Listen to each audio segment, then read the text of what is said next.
Constitution ಬಗ್ಗೆ ನಾವು ಮಾತಾಡ್ತಾ ಇದ್ವಿ. ಸೊ ಸಂವಿಧಾನದ ರಚನೆ ಎಲ್ಲಿ ತನಕ ಹೇಳಿದೆ ನಾನು?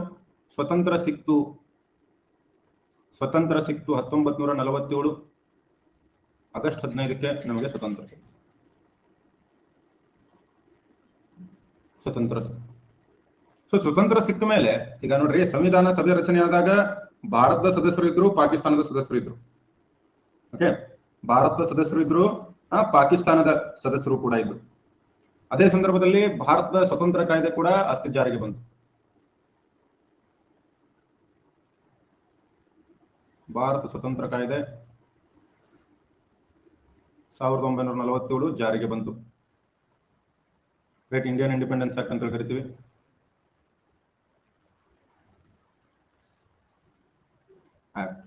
ಈ ಒಂದು ಕಾಯ್ದೆ ಜಾರಿಗೆ ಬಂದ ಮೇಲೆ ಏನಾಯ್ತು? ಹಲವಾರು ಬದಲಾವಣೆಗಳಾದವು. ಇದರಲ್ಲಿ 3 ಪ್ರಮುಖ ಬದಲಾವಣೆಗಳು ನಮಗೆ ಕಂಡು ಬರ್ತವೆ. 3 ಪ್ರಮುಖ ಬದಲಾವಣೆಗಳು. ಮೊದಲನೇದಾಗಿ ಏನು? ಸಂವಿಧಾನ ಸಭೆ ಏನಾಯ್ತು? ಸಂವಿಧಾನ ಸಭೆ ಏನಾಯ್ತು? ಸಂಪೂರ್ಣವಾಗಿ ಸಾರ್ವಭೌಮವಾಯಿತು. ಅಂದ್ರೆ ಸ್ವತಂತ್ರವಾಗಿ ಕಾರ್ಯನಿರ್ವಹಿಸುವಂತಹ ಒಂದು ಸಭೆ ಆಯಿತು. ಸಂವಿಧಾನ ಸಭೆ ಏನಾಯ್ತು? ಸಂಪೂರ್ಣವಾಗಿ ಸಾರ್ವಭೌಮವಾಯಿತು. ಸೊ ಬ್ರಿಟಿಷರ ಯಾವುದೇ ಹಿಡಿತದಿಂದ ಮುಕ್ತಿಯನ್ನ ಪಡಿತು. Right, assembly was made fully sovereign ಅಂತ ಕರೀತೀವಿ. ಮೊದಲನೆಯದು. ಇನ್ನು ಎರಡನೇ ಬದಲಾವಣೆ ಏನು ಬಂತು? ಸಂವಿಧಾನ ಸಭೆ ಏನ್ ಮಾಡ್ಲಿಕ್ಕೆ ಶುರುವಾಯಿತು? ಶಾಸಕಾಂಗ ಸಭೆಯಾಗಿ ಕಾರ್ಯನಿರ್ವಹಿಸಲಿಕ್ಕೆ ಆರಂಭವಾಯಿತು. ಸೊ ಭಾರತದ ಮೊದಲ ಸಂಸತ್ತು ಯಾರನ್ನ ಒಳಗೊಂಡಿತ್ತು ಅಂತ ಕೇಳಿದ್ರೆ ಸಂವಿಧಾನ ಸಭೆಯನ್ನೇ ಒಳಗೊಂಡಿತ್ತು. ಭಾರತದ ಮೊದಲ ಸಂಸತ್ತು ಯಾವುದನ್ನ ಒಳಗೊಂಡಿತ್ತು? ಸಂವಿಧಾನ ಸಭೆಯೇ ಮೊದಲ ಸಂಸತ್ತಾಗಿ ಬದಲಾವಣೆ ಆಗುತ್ತೆ. ಸಂವಿಧಾನ ಸಭೆಯ ಕೆಲಸ ಏನು? ಸಂವಿಧಾನದ ರಚನೆ ಮಾಡೋದು. ಸಂವಿಧಾನದ ರಚನೆ. ಇನ್ನು ಸಂಸತ್ತಿನ ಕೆಲಸ ಏನು? ಕಾನೂನುಗಳನ್ನ ರಚನೆ ಮಾಡೋದು. ಸೊ ಎರಡೂ ಕೆಲಸ ಬೇರೆ ಬೇರೆ ಇದ್ದು. ಸೊ ಹೀಗಾಗಿ ಎರಡೂ ಬೇರೆ ಬೇರೆ ದಿನಗಳಲ್ಲಿ ಕೆಲಸ ಮಾಡ್ತಾ ಇದ್ದು. ಸಂವಿಧಾನ ಸಭೆಯ ಅಧ್ಯಕ್ಷರು ಯಾರಾಗಿದ್ರು? ರಾಜೇಂದ್ರ ಪ್ರಸಾದ್. ಇನ್ನು ಈ ಶಾಸಕಾಂಗ ಸಂಸತ್ತಿನ ಸ್ಪೀಕರ್ ಆಗಿ ಯಾರಾಗಿ ಆಗ್ತಾರೆ? ಮೊದಲ ಸ್ಪೀಕರ್ ಯಾರಾಗ್ತಾರೆ? ಜಿ.ವಿ. ಮಾಳವಾಂಕರ್.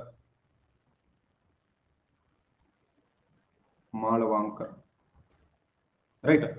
ಸಂವಿಧಾನ ಸಭೆಯ ಅಧ್ಯಕ್ಷರು ರಾಜೇಂದ್ರ ಪ್ರಸಾದ್. ಸಂವಿಧಾನ ಸಭೆ ನಡೆದಾಗ ರಾಜೇಂದ್ರ ಪ್ರಸಾದ್ ಅಧ್ಯಕ್ಷರಾಗಿ ಕೂತ್ಕೊಳ್ತಾ ಇದ್ರೆ, ಶಾಸಕಾಂಗ ಸಭೆ ನಡೆದಾಗ ಯಾರು? ಜಿ.ವಿ. ಮಾಳವಾಂಕರ್ ಅವರು ಸ್ಪೀಕರ್ ಆಗಿ ಕಾರ್ಯನಿರ್ವಹಿಸ್ತಾ ಇದ್ರು. ಇದು ಎರಡನೇ ಬದಲಾವಣೆ ಆಯಿತು. ಸ್ವತಂತ್ರ ಸಿಕ್ಕ ನಂತರ ಎರಡನೇ ಬದಲಾವಣೆ ಇಲ್ಲಿ ನಮಗೆ ಕಂಡು ಬರ್ತದೆ. Is it clear to everyone? Yes sir, no? Okay.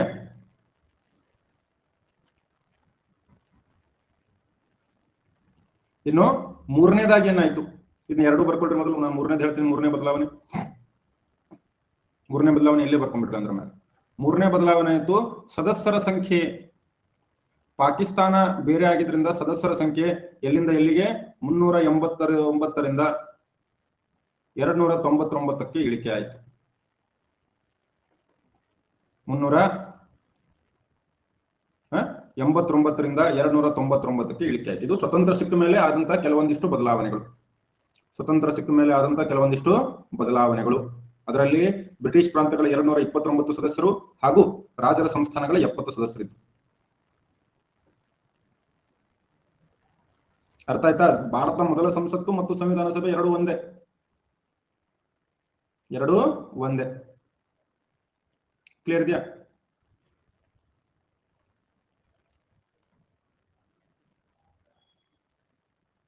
ಯಾರ್ಯಾರಿಗೆ ಅರ್ಥ ಆಗಿದೆ?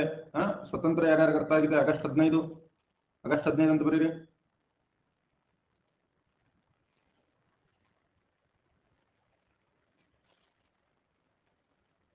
ಆಗಸ್ಟ್ 15 ಅಂತ ಬರೀರಿ.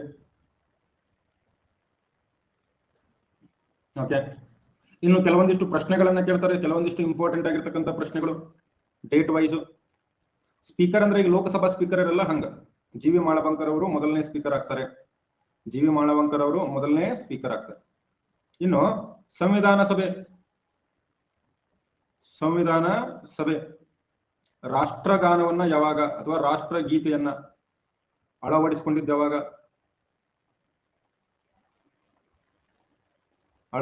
ಯಾವಾಗ? ಜನವರಿ 24, 1950. ಸಂವಿಧಾನ ಸಭೆ ಕಾಮನ್ವೆಲ್ತ್ ಸದಸ್ಯತ್ವವನ್ನು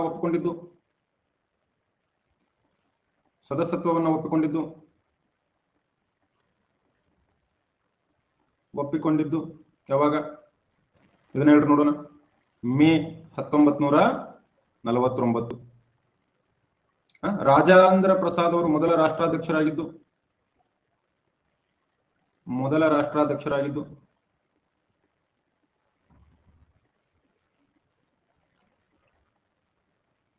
ಯಾವಾಗ?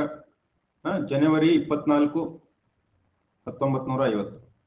ರಾಜೇಂದ್ರ ಪ್ರಸಾದ್ ಅವರು ಮೊದಲ ರಾಷ್ಟ್ರಪತಿಯಾಗಿದ್ದವಾಗ ಜನವರಿ 24, 1950. ಇವರು ಆಯ್ಕೆ ಆದಂತಹ ದಿನಾಂಕ ಇದು. ರೈಟ್. ರಾಷ್ಟ್ರೀಯ ಪ್ರಾಣಿಯಾಗಿ ಯಾವುದನ್ನ ಆಯ್ಕೆ ಮಾಡಿಕೊಳ್ಳಾಯಿತು? ರೈಟ್, ಸಾರಿ, ರಾಷ್ಟ್ರೀಯ ಚಿಹ್ನೆ ಅಂತ ಹೇಳಿ ಸರ್. ರಾಷ್ಟ್ರೀಯ ಚಿಹ್ನೆಯಾಗಿ ಸಂವಿಧಾನ ಸಭೆಯ ಚಿಹ್ನೆ, ಸಾರಿ, ರಾಷ್ಟ್ರೀಯ ಚಿಹ್ನೆ ಅಲ್ಲ, ಸಂವಿಧಾನ ಸಭೆಯ ಚಿಹ್ನೆ ಅಂತ ಬರ್ಕೊಳ್ಳಿ. ಇವೆಲ್ಲ ಕೇಳಿರ್ಲಿಕ್ಕಿಲ್ಲ ನೀವು. ಸಂವಿಧಾನ ಸಭೆಯ ಚಿಹ್ನೆಯಾಗಿ, right, symbol of constitution assembly.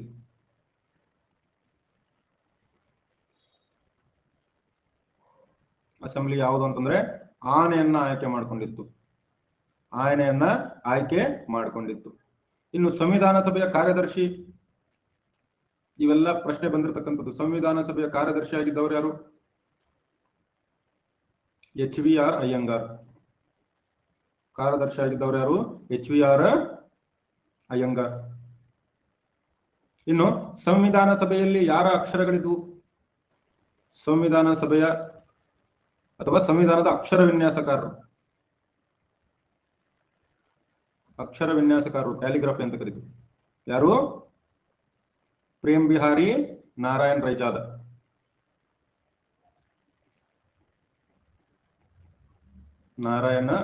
ಅವರು ಏನ್ ಮಾಡ್ತಾರೆ? ಅಕ್ಷರ ವಿನ್ಯಾಸಕಾರರು ಅಂತಂದ್ರೆ ಕ್ಯಾಲಿಗ್ರಫಿಯನ್ನ ಮಾಡಿದವರು.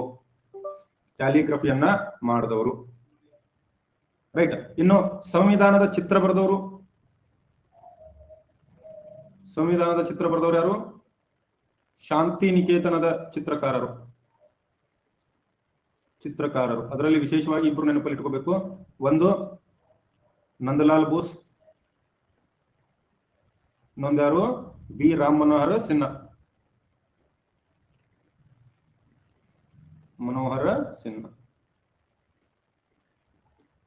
ಕ್ಲಿಯರ್ ಇದೆಯಾ? ಇವೆಲ್ಲ ಪ್ರಶ್ನೆ. ಸಂವಿಧಾನದ ಮೇಲಿರತಕ್ಕಂಥ ಚಿತ್ರವನ್ನು ಬಿಡಿಸಿದವರು ಯಾರು? ನಂದಲಾಲ್ ಬೋಸ್ ಮತ್ತು ರಾಮ್ ಮನೋಹರ್ ಸಿನ್ಹಾ. ಇನ್ನು ಹಿಂದಿ ಅಕ್ಷರ ವಿನ್ಯಾಸಕಾರರು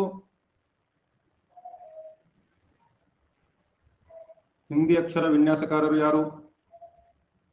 ಬೇಗ ಹೇಳ್ರಿ. Very good. ಯಾರು? ವಸಂತ ಕೃಷ್ಣ ವೈದ್ಯ.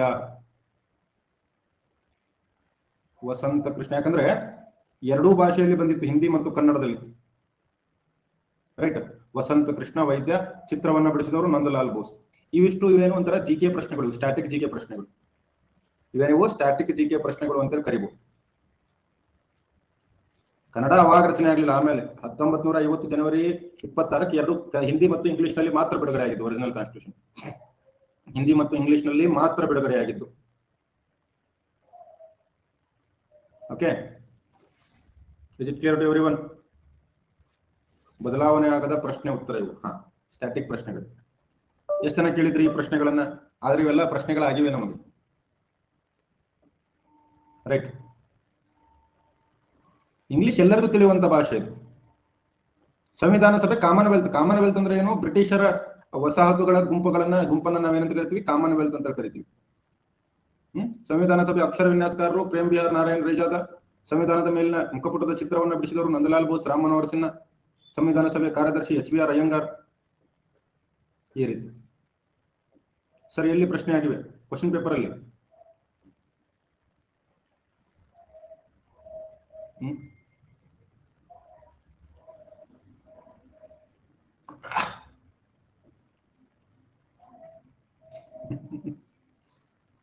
ಏನ್ ಹೇಳಿ ನಾನು ಎಲ್ಲಿ ಪ್ರಶ್ನೆ ಆಗಿರುವಂತಂದ್ರೆ ಕಾಂಪಿಟೇಟಿವ್ ಎಕ್ಸಾಮ್ ಅಲ್ಲಿ ಆಗಿರ್ತದೆ.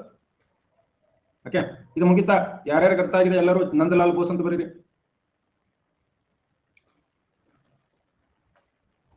ನಂದಲಾಲ ಬೋಸ್ ಅಂತ ಬರ್ರಿ, ಯಾರ್ಯಾರಿಗೆ ಅರ್ಥ ಆಗಿದೆ?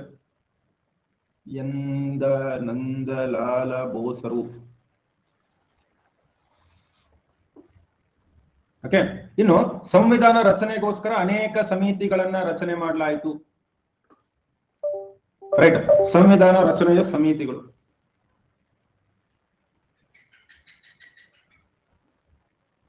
ರಚನಾ ಸಮಿತಿಗಳು, ಸಂವಿಧಾನ ರಚನಾ ಸಮಿತಿಗಳು ಬಹಳ ಇಂಪಾರ್ಟೆಂಟು. ಎಷ್ಟು ಕಮಿಟಿಗಳಿದ್ವು? ಒಟ್ಟು 22 ಸಮಿತಿಗಳು. ಟೋಟಲ್ 22 ಕಮಿಟಿಗಳಿದ್ವು. ಇದರಲ್ಲಿ ಮುಖ್ಯ ಸಮಿತಿಗಳೆಷ್ಟು? ಮುಖ್ಯ ಸಮಿತಿಗಳು 9, ಇತರೆ ಸಮಿತಿಗಳು 13. ಮುಖ್ಯ ಸಮಿತಿಗಳು 9, ಇತರೆ ಸಮಿತಿಗಳು 13. ಓಕೆ, ಸೊ ಮುಖ್ಯ ಸಮಿತಿಗಳು ಯಾವ್ಯಾವು? ಮುಖ್ಯ ಸಮಿತಿಗಳು ಯಾವ್ಯಾವು? ಮೊದಲನೇದು ಯಾವುದು? ಸಂವಿಧಾನದ ಕರಡು ಸಮಿತಿ. ಕರಡು ಸಮಿತಿ ಅಂತ ಕರಿತೀವಿ, ಅಂದ್ರೆ ಕರಡು ಸಿದ್ಧಪಡುವವರು ಡ್ರಾಫ್ಟಿಂಗ್ ಕಮಿಟಿ ಅಂತ ಕರೀತಾರೆ. ಡ್ರಾಫ್ಟಿಂಗ್ ಕಮಿಟಿ ಬಹಳ ಇಂಪಾರ್ಟೆಂಟ್. ಡ್ರಾಫ್ಟಿಂಗ್ ಕಮಿಟಿ ಅಧ್ಯಕ್ಷರು ಯಾರು? ಅಧ್ಯಕ್ಷರು BR ಅಂಬೇಡ್ಕರ್. ಅಧ್ಯಕ್ಷರು ಯಾರಾಗಿದ್ರು? BR ಅಂಬೇಡ್ಕರ್. ಅವ್ರನ್ನ ಬಿಟ್ಟು ಮತ್ತೆ ಯಾರ್ಯಾರು ಸದಸ್ಯರಿದ್ರು ಇದರಲ್ಲಿ? ರೈಟ್, ಅಧ್ಯಕ್ಷರು BR ಅಂಬೇಡ್ಕರ್. ನಂತರದಲ್ಲಿ ಗೋಪಾಲಕೃಷ್ಣ ಅಯ್ಯಂಗಾರ್. ಗೋಪಾಲಕೃಷ್ಣ ಅಯ್ಯಂಗಾರ್. ಓಕೆ, ಆಮೇಲೆ ಅಲ್ಲಾಡಿ ಕೃಷ್ಣಸ್ವಾಮಿ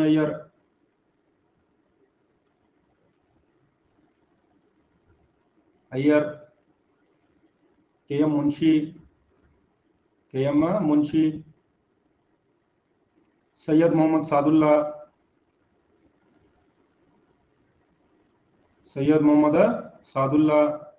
N ಮಾಧವರಾವ್,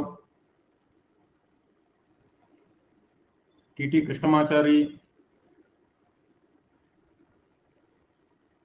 ಇದರಲ್ಲಿ ಬಹುತೇಕ ಜನರು ಅಟೆಂಡೇ ಆಗಿಲ್ಲ ಇದನ್ನ. ಇದರಲ್ಲಿ ಬಹುತೇಕ ಜನರು ಅಟೆಂಡೇ ಆಗಲಿಲ್ಲ ಇದನ್ನ.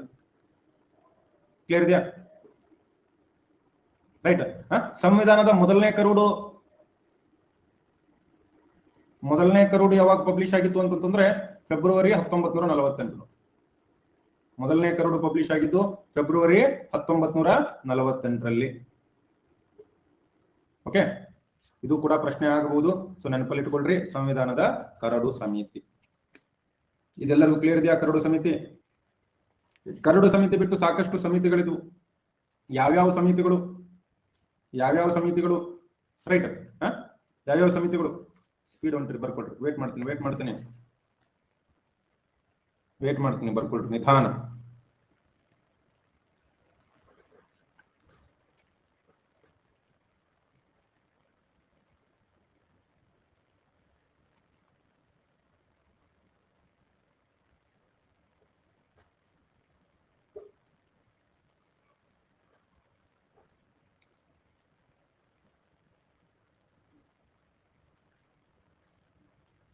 ಮುಗಿತಾ? ಓಕೆ, ಇನ್ನು ನೆಕ್ಸ್ಟ್ ಯಾವುದು? ಯಾವ್ಯಾವ ಕಮಿಟಿಗಳು? ಕೇಂದ್ರ ಸಂವಿಧಾನ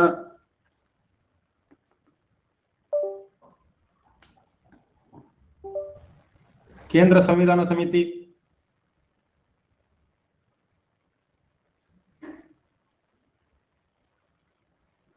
ಯೂನಿಯನ್ ಕಾನ್ಸ್ಟಿಟ್ಯೂಷನ್ ಕಮಿಟಿ ಅಂತ ಕರೀತಾರೆ.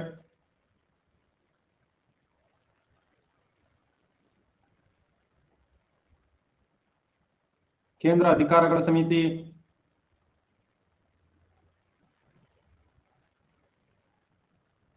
Union powers committee,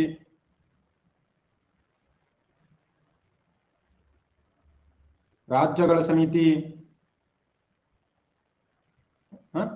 States committee. ಎಲ್ಲಾ ಕಮಿಟಿಗಳ ಅಧ್ಯಕ್ಷರು ಯಾರಾಗಿದ್ರು? Very good. ಯಾರು? ಜವಾಹರ್ಲಾಲ್ ನೆಹರು. ಈ ಮೂರು ಕಮಿಟಿಗಳ ಅಧ್ಯಕ್ಷರು ಯಾರಾಗಿದ್ರು? ಜವಾಹರ್ಲಾಲ್ ನೆಹರೂರವರು. ಕೇಂದ್ರ ಸಂವಿಧಾನ ಕಮಿಟಿ, ಕೇಂದ್ರ ಅಧಿಕಾರಗಳ ಕಮಿಟಿ ಹಾಗೂ ರಾಜ್ಯಗಳ ಕಮಿಟಿ ಅಧ್ಯಕ್ಷರಾಗಿದ್ದವರು ಯಾರು? ಜವಾಹರ್ಲಾಲ್ ನೆಹರೂರವರು. ಜವಾಹರ್ಲಾಲ್ ನೆಹರೂರವರು. ಹೌದಾ? ಇನ್ನು ಪ್ರಾಂತ ಸಂವಿಧಾನ ಕಮಿಟಿ,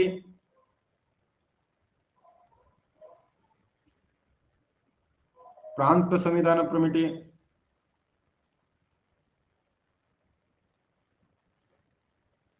ಪ್ರೊವಿನ್ಷಿಯಲ್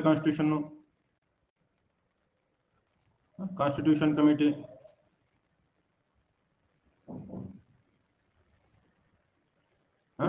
ಮೂಲಭೂತ ಹಕ್ಕುಗಳ ಸಮಿತಿ, ಫಂಡಮೆಂಟಲ್ ರೈಟ್ಸ್,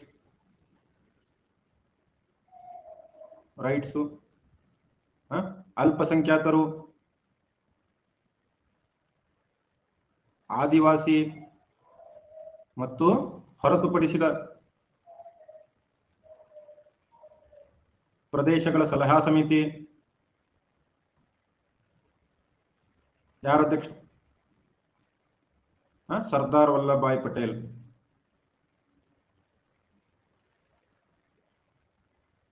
ಸರ್ದಾರ್ ವಲ್ಲಭಭಾಯಿ ಪಟೇಲ್. ಎಲ್ಲಾ ಕಮಿಟಿಗಳ ಅಧ್ಯಕ್ಷರು ಯಾರು? ಸರ್ದಾರ್ ವಲ್ಲಭಭಾಯಿ ಪಟೇಲ್. ಕ್ಲಿಯರ್ ಇದೆಯಾ? Very good. ರೈಟ್.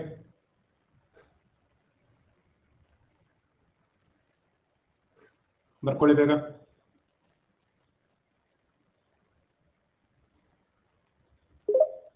ಹೇಳ್ರಿ ವಿಠಲ್.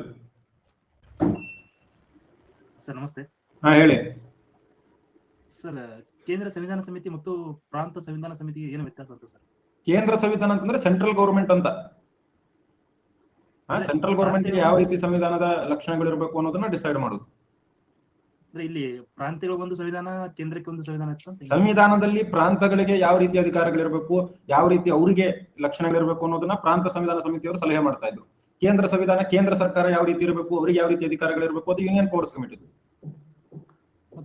ಇಲ್ಲಿ ರಾಜ್ಯಗಳ ಸಮಿತಿ ಅಂತ ಸರ್. ರಾಜ್ಯಗಳ ಸಮಿತಿ ಅಂತಂದ್ರೆ ಸ್ಟೇಟ್ಸ್, ಅಂದ್ರೆ ಪ್ರಿನ್ಸಿಪಲಿ ಸ್ಟೇಟ್ಸ್. ಇದು ಸ್ವತಂತ್ರ ರಾಜರ ಸಂಸ್ಥಾನಗಳು, ಅದರ ಕಮಿಟಿ ಅದು. Okay sir. Thank you sir. ಮುಗಿತಾ ಎಲ್ಲರದು? ಹಲೋ. ಹೇಳಿ ಸೀರಿಯಸ್ ಸರ್. ನಮಸ್ಕಾರ. ನಮಸ್ಕಾರ ಸರ್. ಈಗ ಈ ಮೂರ್ ಸಮಿತಿಗೆ ಒಬ್ಬರನ್ನೇ ಅಧ್ಯಕ್ಷರು ಮಾಡೋರಲ್ಲ ಸರ್, ಬೇರೆ ಜನ ಇರ್ಲಿಲ್ವ ಅಂತ?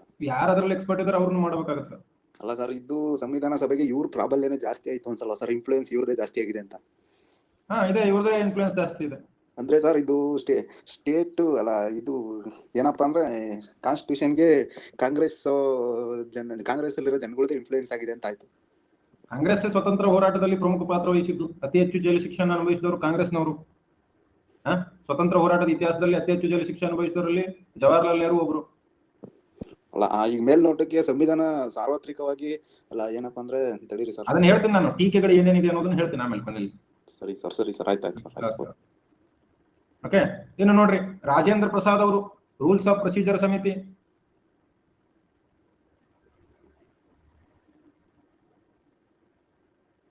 ರೂಲ್ಸ್ ಆಫ್ ಪ್ರೊಸೀಜರ್ ಸಮಿತಿ, ಸ್ಟೇರಿಂಗ್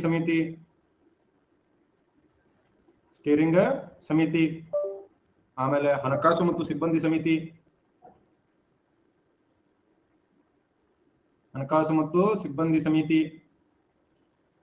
ರಾಷ್ಟ್ರಧ್ವಜಕ್ಕೆ ಸಂಬಂಧಿಸಿದಂತ ತಾತ್ಕಾಲಿಕ ಸಮಿತಿ,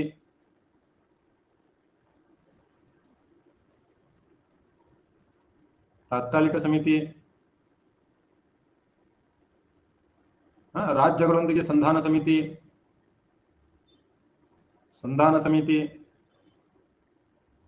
ಎಲ್ಲ ಸಮಿತಿ.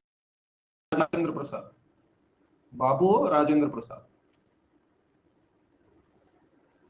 ಪ್ರಸಾದ್ ಅವರು ಇಷ್ಟ ಸಮಿತಿಗೆ ಅವರೊಬ್ಬರೇ ಅಧ್ಯಕ್ಷರು. ಇಷ್ಟ ಸಮಿತಿಗೆ ಅವರೊಬ್ಬರೇ ಇದ್ರು. Steering committee, national flag committee. Right. ಇನ್ನು ಸಂವಿಧಾನ ಸಭೆಯ ಕಾರ್ಯಗಳ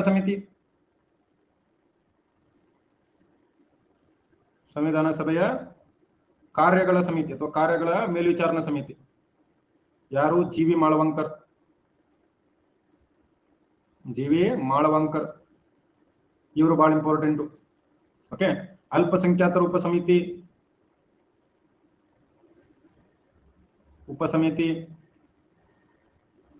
ಕ್ರಿಶ್ಚಿಯನ್ ಸದಸ್ಯರಾಗಿರ್ತಕ್ಕಂತಹ ಎಚ್.ಸಿ. ಮುಖರ್ಜಿ ಅವರು. ಮೂಲಭೂತ ಹಕ್ಕುಗಳ ಉಪಸಮಿತಿ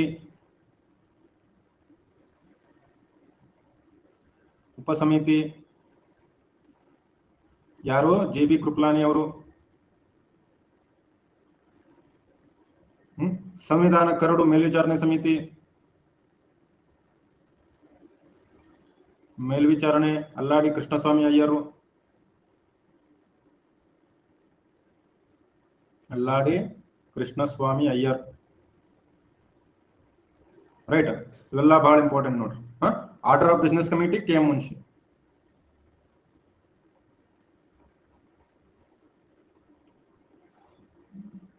ಇಷ್ಟು ಕಮಿಟಿಗಳು ನಿಮಗೆ ನೆನಪಿರಬೇಕು. ಆದ್ರೆ ನಿಮಗೆ ಬಹಳ ಕಮಿಟಿಗಳು ಅನಿಸ್ತಾವ, ಬಟ್ ಸ್ವಲ್ಪ ಅದಾವು, ರೈಟ್. ಸದನ ಸಮಿತಿ, ಭಾಷಾ ಸಮಿತಿ ಅಂತೇಳಿ ಇನ್ನೊಂದೆರಡು ಬರ್ತೀನಿ. ಎಲ್ಲ ಹೇಳ್ತೀನಿ, ದಿನ ಸಮಾಧಾನ ತಗೋಬೇಕು. ಮೊದಲು ಬರ್ಕೊಳ್ಳಿ ಇದನ್ನ. ಸಂವಿಧಾನ ರಚನೆ ಅಂತಂದ್ರೆ ಸಾಮಾನ್ಯ ಅಲ್ಲ. ನಾ ಎಲ್ಲ ಹೇಳ್ತೀನಿ, ಸಮಾಧಾನಲೇ ಬರ್ಕೊಳ್ಳಿಗ್ರಿ ಅಷ್ಟೇ. ಮತ್ತ ಗಾಡಿ ಸ್ಪೀಡ್ ಹೊಂಟದ, ಸೌಕಾಸ ಹೊಂಟದ. Order of business committee,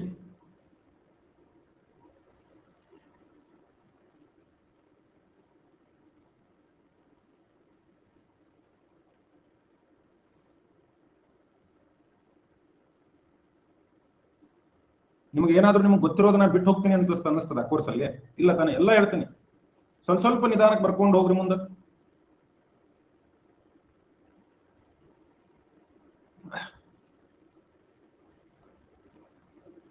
okay, ಇನ್ನು ಸದನ ಸಮಿತಿ ಅಧ್ಯಕ್ಷರಾಗಿದ್ದವ್ರು ಯಾರು? ಸದನ ಸಮಿತಿ ಯಾರು? ಖುಷಿ ಬೇಗ ಬರ್ಕೊಳಮ್ಮ.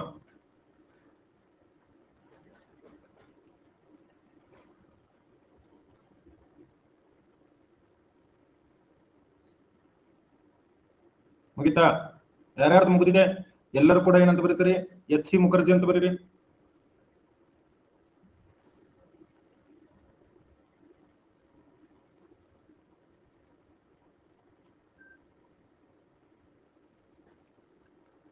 ಓಕೆ, ನೆಕ್ಸ್ಟ್ ಸದನ ಸಮಿತಿ ಪಟ್ಟಾಭಿ ಸೀತಾರಾಮಯ್ಯ. ಪಟ್ಟಾಭಿ ಸೀತಾರಾಮಯ್ಯನವರಿದ್ರು, ರೈಟ್. ಆಮೇಲೆ ಭಾಷಾ ಸಮಿತಿ ಮೋಟೂರಿ ಸತ್ಯನಾರಾಯಣ.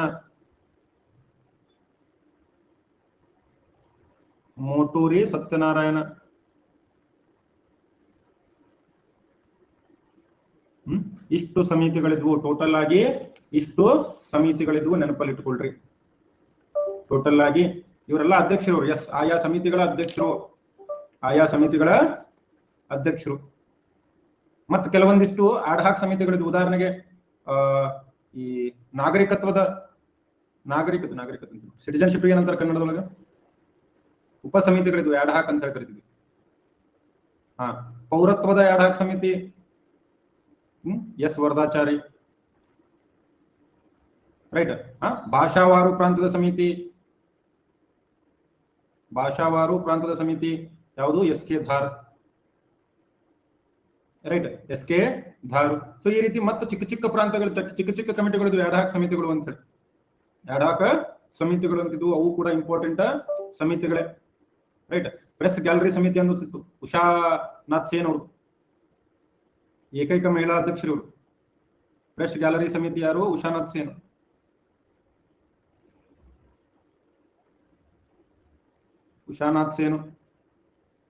ರೈಟ್.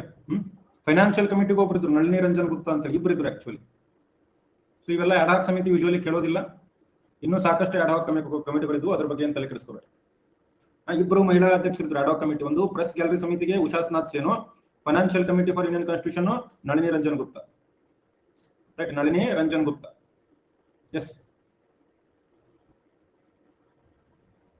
ಇದನ್ನ ಬರ್ಕೊಳ್ರಿ, ನಾನು ನೆಕ್ಸ್ಟ್ ಹೋಗ್ತೀನಿ. ಕೆಲವೊಂದಿಷ್ಟು ಇದ್ರ ಬಗ್ಗೆ ಆಡ್ಹಾಕ್ ಅಂತಂದ್ರೆ ಆಗಿನ ಟೆಂಪರರಿ ಕಮಿಟಿಗಳು. ಇಷ್ಟೇನ ಸರ್ ಕಮಿಟೀಸ್? ಇನ್ನೂ ಅದಾವು? ಬೇಡ, ಸಾಕಿಷ್ಟ ಸರ್.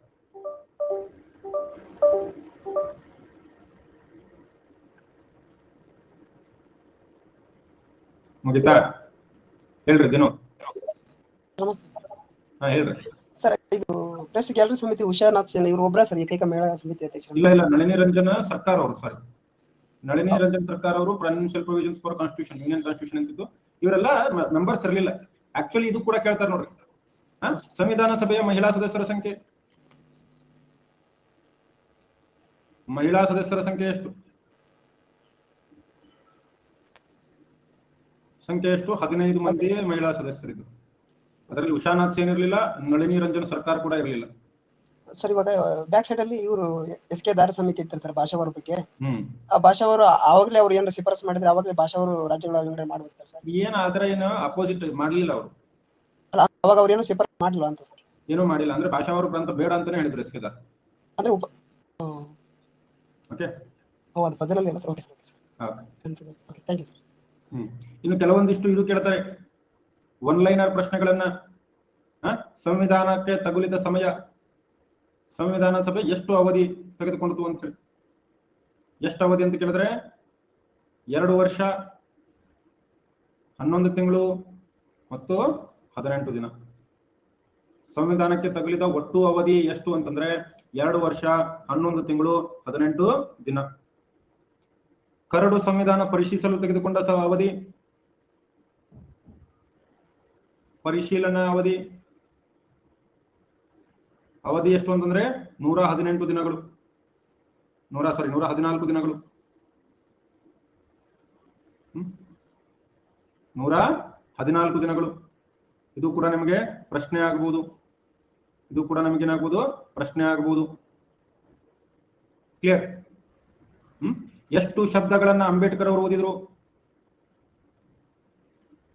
ಅಂಬೇಡ್ಕರ್ ಬಳಸಿದ ಶಬ್ದಗಳು, ಇದು ಕೂಡ SSC ಪ್ರಶ್ನೆ ಆಗಿತ್ತು. ಎಷ್ಟು ಶಬ್ದಗಳನ್ನ ಬಳಸ್ತಾರೆ? 36 ಲಕ್ಷ ಶಬ್ದ. ಅಂಬೇಡ್ಕರ್ ಎಷ್ಟು ಶಬ್ದಗಳನ್ನ ಬಳಸಿದ್ರು? 36 ಲಕ್ಷ ಶಬ್ದಗಳನ್ನ ಬಳಸಿದ್ದಾರೆ. ಹೈಯೆಸ್ಟ್ ಬಳಸಿದವರು ಇವರೇ. ಓಕೆ. ಮಹಿಳೆಯರಲ್ಲಿ ದುರ್ಗಾಬಾಯಿ, ಮಹಿಳೆಯರಲ್ಲಿ ಅತಿ ಹೆಚ್ಚು ಮಾತನಾಡಿದವರು ಯಾರು? ದುರ್ಗಾಬಾಯಿ. ಇನ್ನು ಕ್ಲಾಸ್ ಬೈ ಕ್ಲಾಸ್ ಚರ್ಚೆ ನಡೀತದೆ. ಅತಿ ಹೆಚ್ಚು ಯಾವ ಭಾಗದ ಮೇಲೆ ಅತಿ ಹೆಚ್ಚು ಚರ್ಚೆ ನಡೀತು?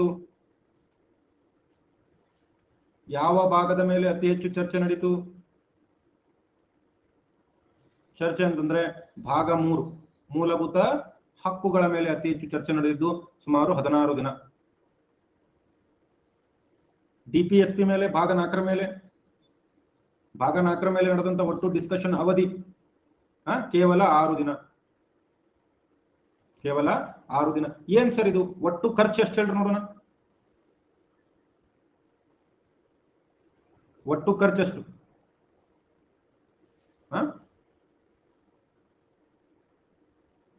6.4 ಮಿಲಿಯನ್ ಅಥವಾ 64 ಲಕ್ಷ ರೂಪಾಯಿ ಖರ್ಚಾಯ್ತು.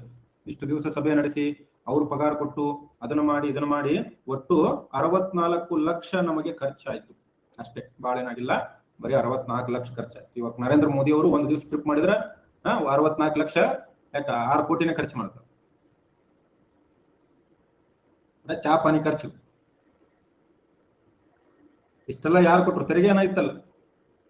ಇನ್ನು ಸಂವಿಧಾನ ಯಾವ ರೀತಿ ಇದು ಬರ್ಕೊಡ್ಬೇಕು? ಯಾರವ ಪಾನಿಪುರಿ ಖರ್ಚನವ?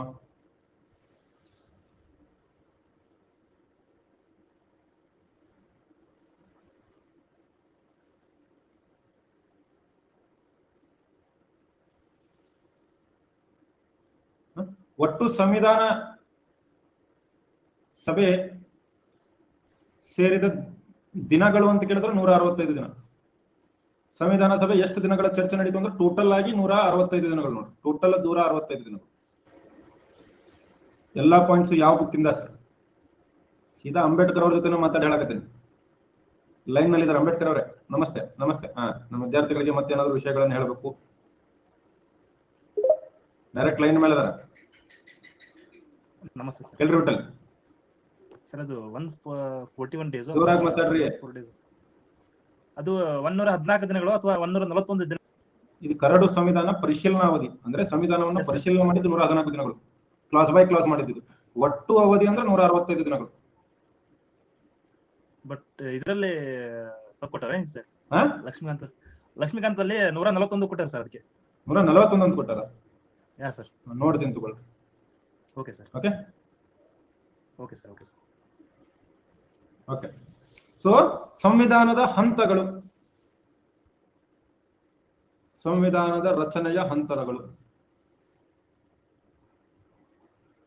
ಏನು? ಸಂವಿಧಾನದ ರಚನೆಯ ಹಂತಗಳು ಅಂತಂದ್ರೆ ಏನು? ಸ್ಟೆಪ್ಸ್ ಏನೇನಾಯ್ತು, ಎನೆಕ್ಟ್ಮೆಂಟ್ ಯಾವ ರೀತಿ ಆಯ್ತು ಅಂದ್ರೆ ಒಂದೊಂದೇ ಸ್ಟೆಪ್ ಬೈ ಸ್ಟೆಪ್ ಪ್ರೊಸೆಸ್ ಇರುತ್ತೆ. ರೈಟ್. ಮೊದಲಿಗೆ ಪ್ರಾಥಮಿಕ ಹಂತ ಅಂತ ಕರಿತೀವಿ. ಪ್ರಾಥಮಿಕ ಹಂತ ಅಥವಾ ಪ್ರಿಲಿಮಿನರಿ ಸ್ಟೇಜ್ ಅಂದ್ರೆ ಏನ್ ಮಾಡ್ಬೇಕು ಅಂತೇಳಿ ವಿಚಾರ ಮಾಡುವಂತ ಸ್ಟೇಜ್ ಇದು. 9/12/1946 ಡಿಸೆಂಬರ್ 9 ಜನವರಿ 27 1948 ಇಲ್ಲಿ ಏನ್ ಮಾಡಿದ್ರು, ಏನ್ ಮಾಡಬೇಕು ಅನ್ನೋದನ್ನ ಡಿಸ್ಕಸ್ ಮಾಡಿದ್ರು. Guiding principles, right. Guiding principles ಯಾವ ರೀತಿ, ಯಾವ ತತ್ವಗಳ ಮೇಲೆ ಸಂವಿಧಾನ ರಚನೆ ಆಗಬೇಕು. ಎಲ್ಲಾ ಸಮಿತಿಗಳು ತಮ್ಮ ರಚನೆ ಮಾಡಿ ಕರಡು ಸಮಿತಿಗೆ ಕೊಡ್ತಾರೆ. ಇದು ಪ್ರಾಥಮಿಕ ಹಂತ ಅಂತ ಕರೆದ್ವಿ. ಆಮೇಲೆ ಫಸ್ಟ್ ರೀಡಿಂಗ್, ಮೊದಲನೇ ರೀಡಿಂಗ್ ಅಂದ್ರೆ ಮೊದಲನೇ ಬಾರಿಗೆ ಓದಲಾಯಿತು. ಇದು ಪ್ರಶ್ನೆ ಆಗಿದೆ, ಎಷ್ಟು ರೀಡಿಂಗ್ ಗಳಾದವು ಅಂತೇಳಿ. First reading, right. ಇದರಲ್ಲಿ ಏನ್ ಮಾಡುತ್ತಾರೆ, ಸಂವಿಧಾನ ಕರಡು ಮಂಡನೆ ಆಗುತ್ತೆ. ಬರೀ ಇದ್ರ ಬಗ್ಗೆ ಚರ್ಚೆ ಆಗೋದಿಲ್ಲ, ಬರೀ ಮಂಡನೆ ಆಗುತ್ತೆ. ಇದು 4/11/48 9/11/48 ಬರೇ ಸದನದ ಮುಂದೆ ಇಡಲಾಗುತ್ತೆ. ಇನ್ನು ಎರಡನೇ ರೀಡಿಂಗ್,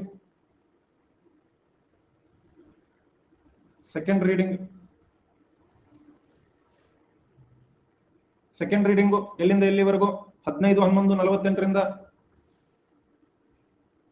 15/11/1948 17/10/1949 ಏನು? ಇಲ್ಲೇನೋ class by class discussion,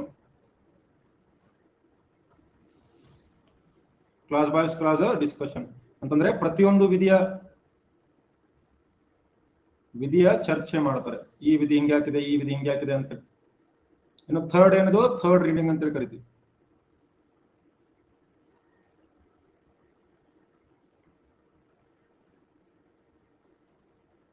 third reading ಅಲ್ಲಿ ಏನಿದೆ, ರೈಟ್. 14/11/49 ಎಲ್ಲಿವರೆಗೆ? 26/11. ಇದರಲ್ಲಿ ಫೈನಲ್ ಡಿಸಿಷನ್ ಮಾಡಿ 26/11/49 ಸಂವಿಧಾನ ಅನುಮೋದನೆ ಆಗುತ್ತೆ. ನೋಡಿ, ಮೊದಲಿಗೆ ಮಂಡನೆ, ಚರ್ಚೆ, ಆಮೇಲೆ ಅನುಮೋದನೆ, 3 ಹಂತಗಳು. ಮಂಡನೆ, ಅನುಮೋದನೆ ಮತ್ತು ಚರ್ಚೆ, 3 ಹಂತಗಳು. ಕ್ಲಿಯರ್ ಇದೆಯಾ? ಸರ್,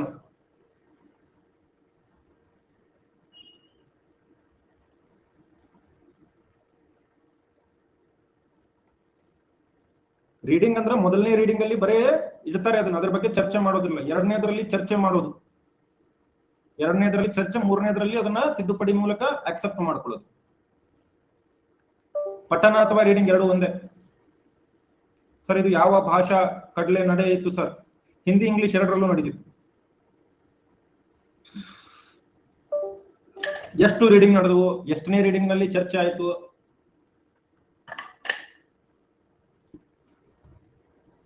ಮೂರ್ ರೀಡಿಂಗ್ ಅಂತ ಹೇಳಿದ್ನಲ್ಲ. ಹೌ ಮೆನಿ ರೀಡಿಂಗ್ಸ್ ಅಂದ್ರೆ ಏನ್ ಹೇಳಿ? 3 readings. Bye sir, I am going to hospital. Serious sir, picture ಕೊಂಟಿ ಜೇಮ್ಸ್ ಪಿಕ್ಚರ್ ಸುಮ್ ಹೋಗ್ಬಾ.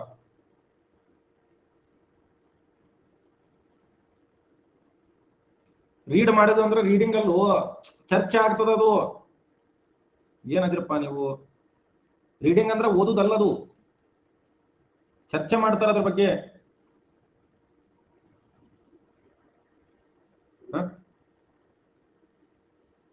ಡಿಸ್ಕಷನ್ ಆಗುತ್ತಲ್ಲಿ.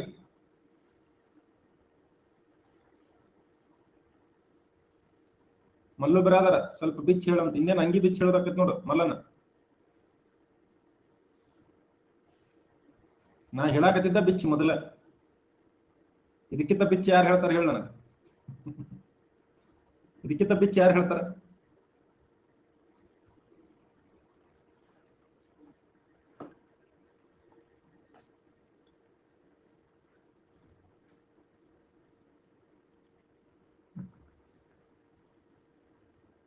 ಏನ ನೋಡ್ರಿ, ನೀಟಾಗಿ ಅರ್ಥ ಮಾಡ್ಕೊಳ್ರಿ. ನವೆಂಬರ್ 26, 1949 ಭಾರತದ ಸಂವಿಧಾನ ಅನುಮೋದನೆ ಆಯಿತು. ಅನುಮೋದನೆ ಆದ್ರೆ ಯಾವ್ಯಾವ ವಿಧಿಗಳು ಅನುಮೋದನೆ ಆದವು ಅಂತಂದ್ರೆ, ಅವಾಗ ಪ್ರಸ್ತಾವನೆ ಇತ್ತು 395 ವಿಧಿಗಳಿದ್ವು ಮತ್ತು 8 ಅನುಚ್ಛೇದಗಳು ಅಥವಾ ಪರಿಚ್ಛೇದಗಳಿದ್ವು. ಪರಿಚ್ಛೇದಗಳಿದ್ವು. ಆದ್ರೆ ಈ 395 ವಿಧಿಗಳು ಇಮ್ಮಿಡಿಯೇಟ್ ಆಗಿ ಜಾರಿಗೆ ಬರಲಿಲ್ಲ. ಎಲ್ಲಾ ವಿಧಿಗಳು ಜಾರಿಗೆ ಬರಲಿಲ್ಲ.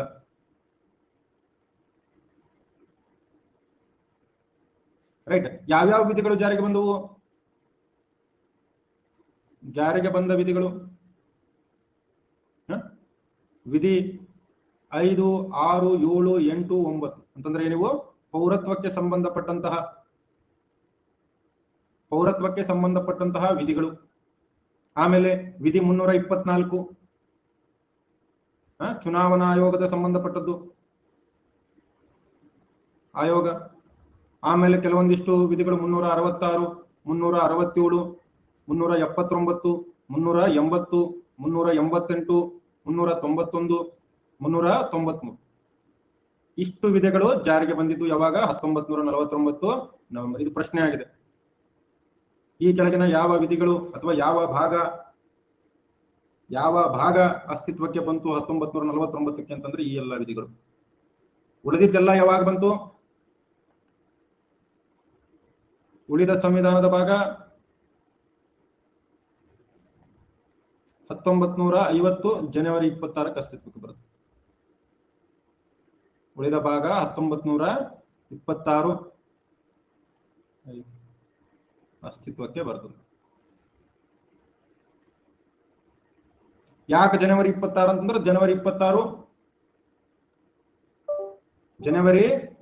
ಏನು ಪೂರ್ಣ ಸ್ವರಾಜ್ ದಿನ ಅಂತೇಳಿ ಆಚರಿಸಲಾಗ್ತಾ ಇತ್ತು. ರೈಟ್. ಈ ಸಂವಿಧಾನ ಜಾರಿಗೆ ಬಂದ ತಕ್ಷಣ ಯಾವ ವಿಧಿ ರದ್ದಾಯಿತು? 1935 ಭಾರತ ಸರ್ಕಾರ ಕಾಯ್ದೆ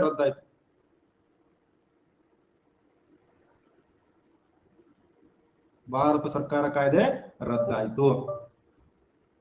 ಓಕೆ. ಇದು ಸಂವಿಧಾನ ಸಭೆ, ಸಂವಿಧಾನ ಸಮಿತಿ ನಡೆದಂತ ರೀತಿ, ಏನೇನು ಯಾವಾಗ ಅಸ್ತಿತ್ವಕ್ಕೆ ಬಂದವು ಇವೆಲ್ಲವನ್ನ ನಾವಿಲ್ಲಿ ಅರ್ಥ ಮಾಡ್ಕೋಬೇಕು. ರೈಟ್. ಈ ಸಂವಿಧಾನ ಕರಡು ಸಮಿತಿ ಅಧ್ಯಕ್ಷರಾಗಿದ್ದಕ್ಕೆ ಸಂವಿಧಾನದ ಪಿತಾಮಹ ಅಂತೇಳಿ ಯಾರನ್ನ ಕರಿತೀವಿ?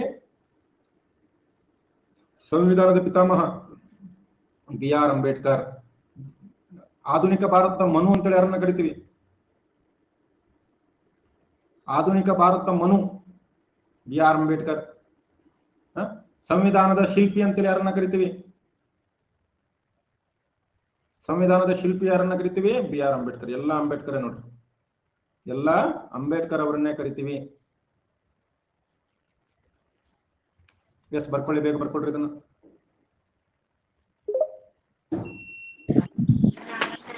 Good evening sir. ಹೇಳಿಮ್ಮ. ಸರ್, ಸಂವಿಧಾನ ಜಾರಿಗೆ ಬಂದಾಗ 1935 ಭಾರತ ಸರ್ಕಾರ ಕಾಯ್ದೆ ರದ್ದಾಗುತ್ತಲ್ರಿ? ರದ್ದಾಗುತ್ತೆ. ಅದ್ರ ಈ ಕಾಯ್ದೆಯಿಂದ ತಗೊಂಡಿದ್ದ ಅಂಶಗಳ್ರಿ? ಅವೆಲ್ಲ ರದ್ದು. ಹೊಸ ಸಂವಿಧಾನದಲ್ಲಿ ಏನೇನಿದೆ ಅದೇ ಅಂಶಗಳು. Okay sir.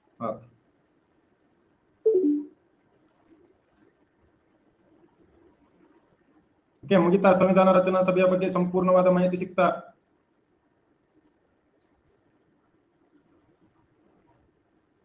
ರೆಸ್ಟ್ ಗಿಸ್ಟ್ ಏನಿಲ್ಲ, ಸುಮ್ ಕುಂದ್ರಿ, ಬರೀ ರೆಸ್ಟೇ ಮಾಡೋರೇನ? ಪಾಠ ಕೇಳಿದ್ರೆ ಇಲ್ಲ?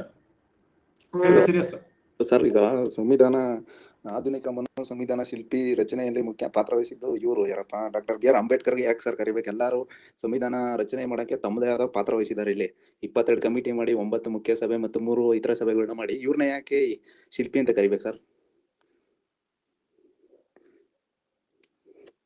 ಕೇಳಿಸ್ತಾರ ಸರ್?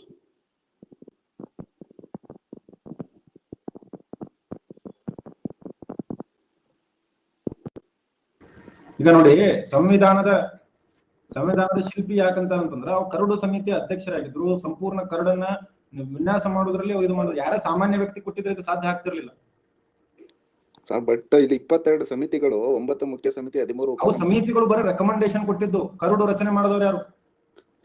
ಎಲ್ಲರೂ ಪಾತ್ರ ವಹಿಸಿದಾರಲ್ಲ ಸರ್, ತಮ್ಮದೇ ಆದ ಇದು ಸಮಿತಿಗಳು ಮಾಡ್ಕೊಂಡು ಎಲ್ಲ ಒಂದೊಂದು ವಿಷಯ. ಅಂಬೇಡ್ಕರ್ ಅವರು ಎಷ್ಟು ಶಬ್ದ ಮಾತಾಡಿದ್ದಾರೆ? 36 ಲಕ್ಷ ಶಬ್ದಗಳನ್ನ ಮಾತಾಡಿದ್ದಾರೆ. ರೈಟ್, ಅಷ್ಟೊಂದು ಕೆಲಸ ಮಾಡಿದ್ದಾರೆ. ಆಮೇಲೆ ಯಾರು ಮುಖ್ಯಸ್ಥರು ಇರ್ತಾರೆ ಅವ್ರಿಗೆ ಕೊಡ್ತಾರೆ, ಎಲ್ಲರಿಗೂ ಯಾಕೆ ಕೊಡಕ್ ಬರ್ತದೆ? ಅಲ್ಲ, ಇವ್ರಿಗೆ ಕೊಡ್ಬೋದಾಗಿತ್ತಲ್ಲ ಸರ್, ಜವಾಹರ್ಲಾಲ್ ನೆಹರು ಅವ್ರಿಗೆ 3 ಸಮಿತಿ ಅಧ್ಯಕ್ಷರಾಗಿರ್ತಾರ ಅವ್ರು. ಈಗ ಸಮಿತಿ ಇಂಪಾರ್ಟೆಂಟ್ ಅಲ್ಲಪ್ಪ. ಸಮಿತಿಗಳು ಸಂವಿಧಾನ ರಚನೆ ಮಾಡಿಲ್ಲ, ಸಮಿತಿಗಳು ಬರೀ ಸಲಹೆಯನ್ನ ಕೊಟ್ಟಿದ್ದಾರೆ. ಅಲ್ಲ ಸರ್, ನಾನು ಕೇಳಿದ್ದು, ಕೇಳ್ತಾ ಇರೋ ಕ್ವಶನ್ ಇಷ್ಟೇ ಸರ್.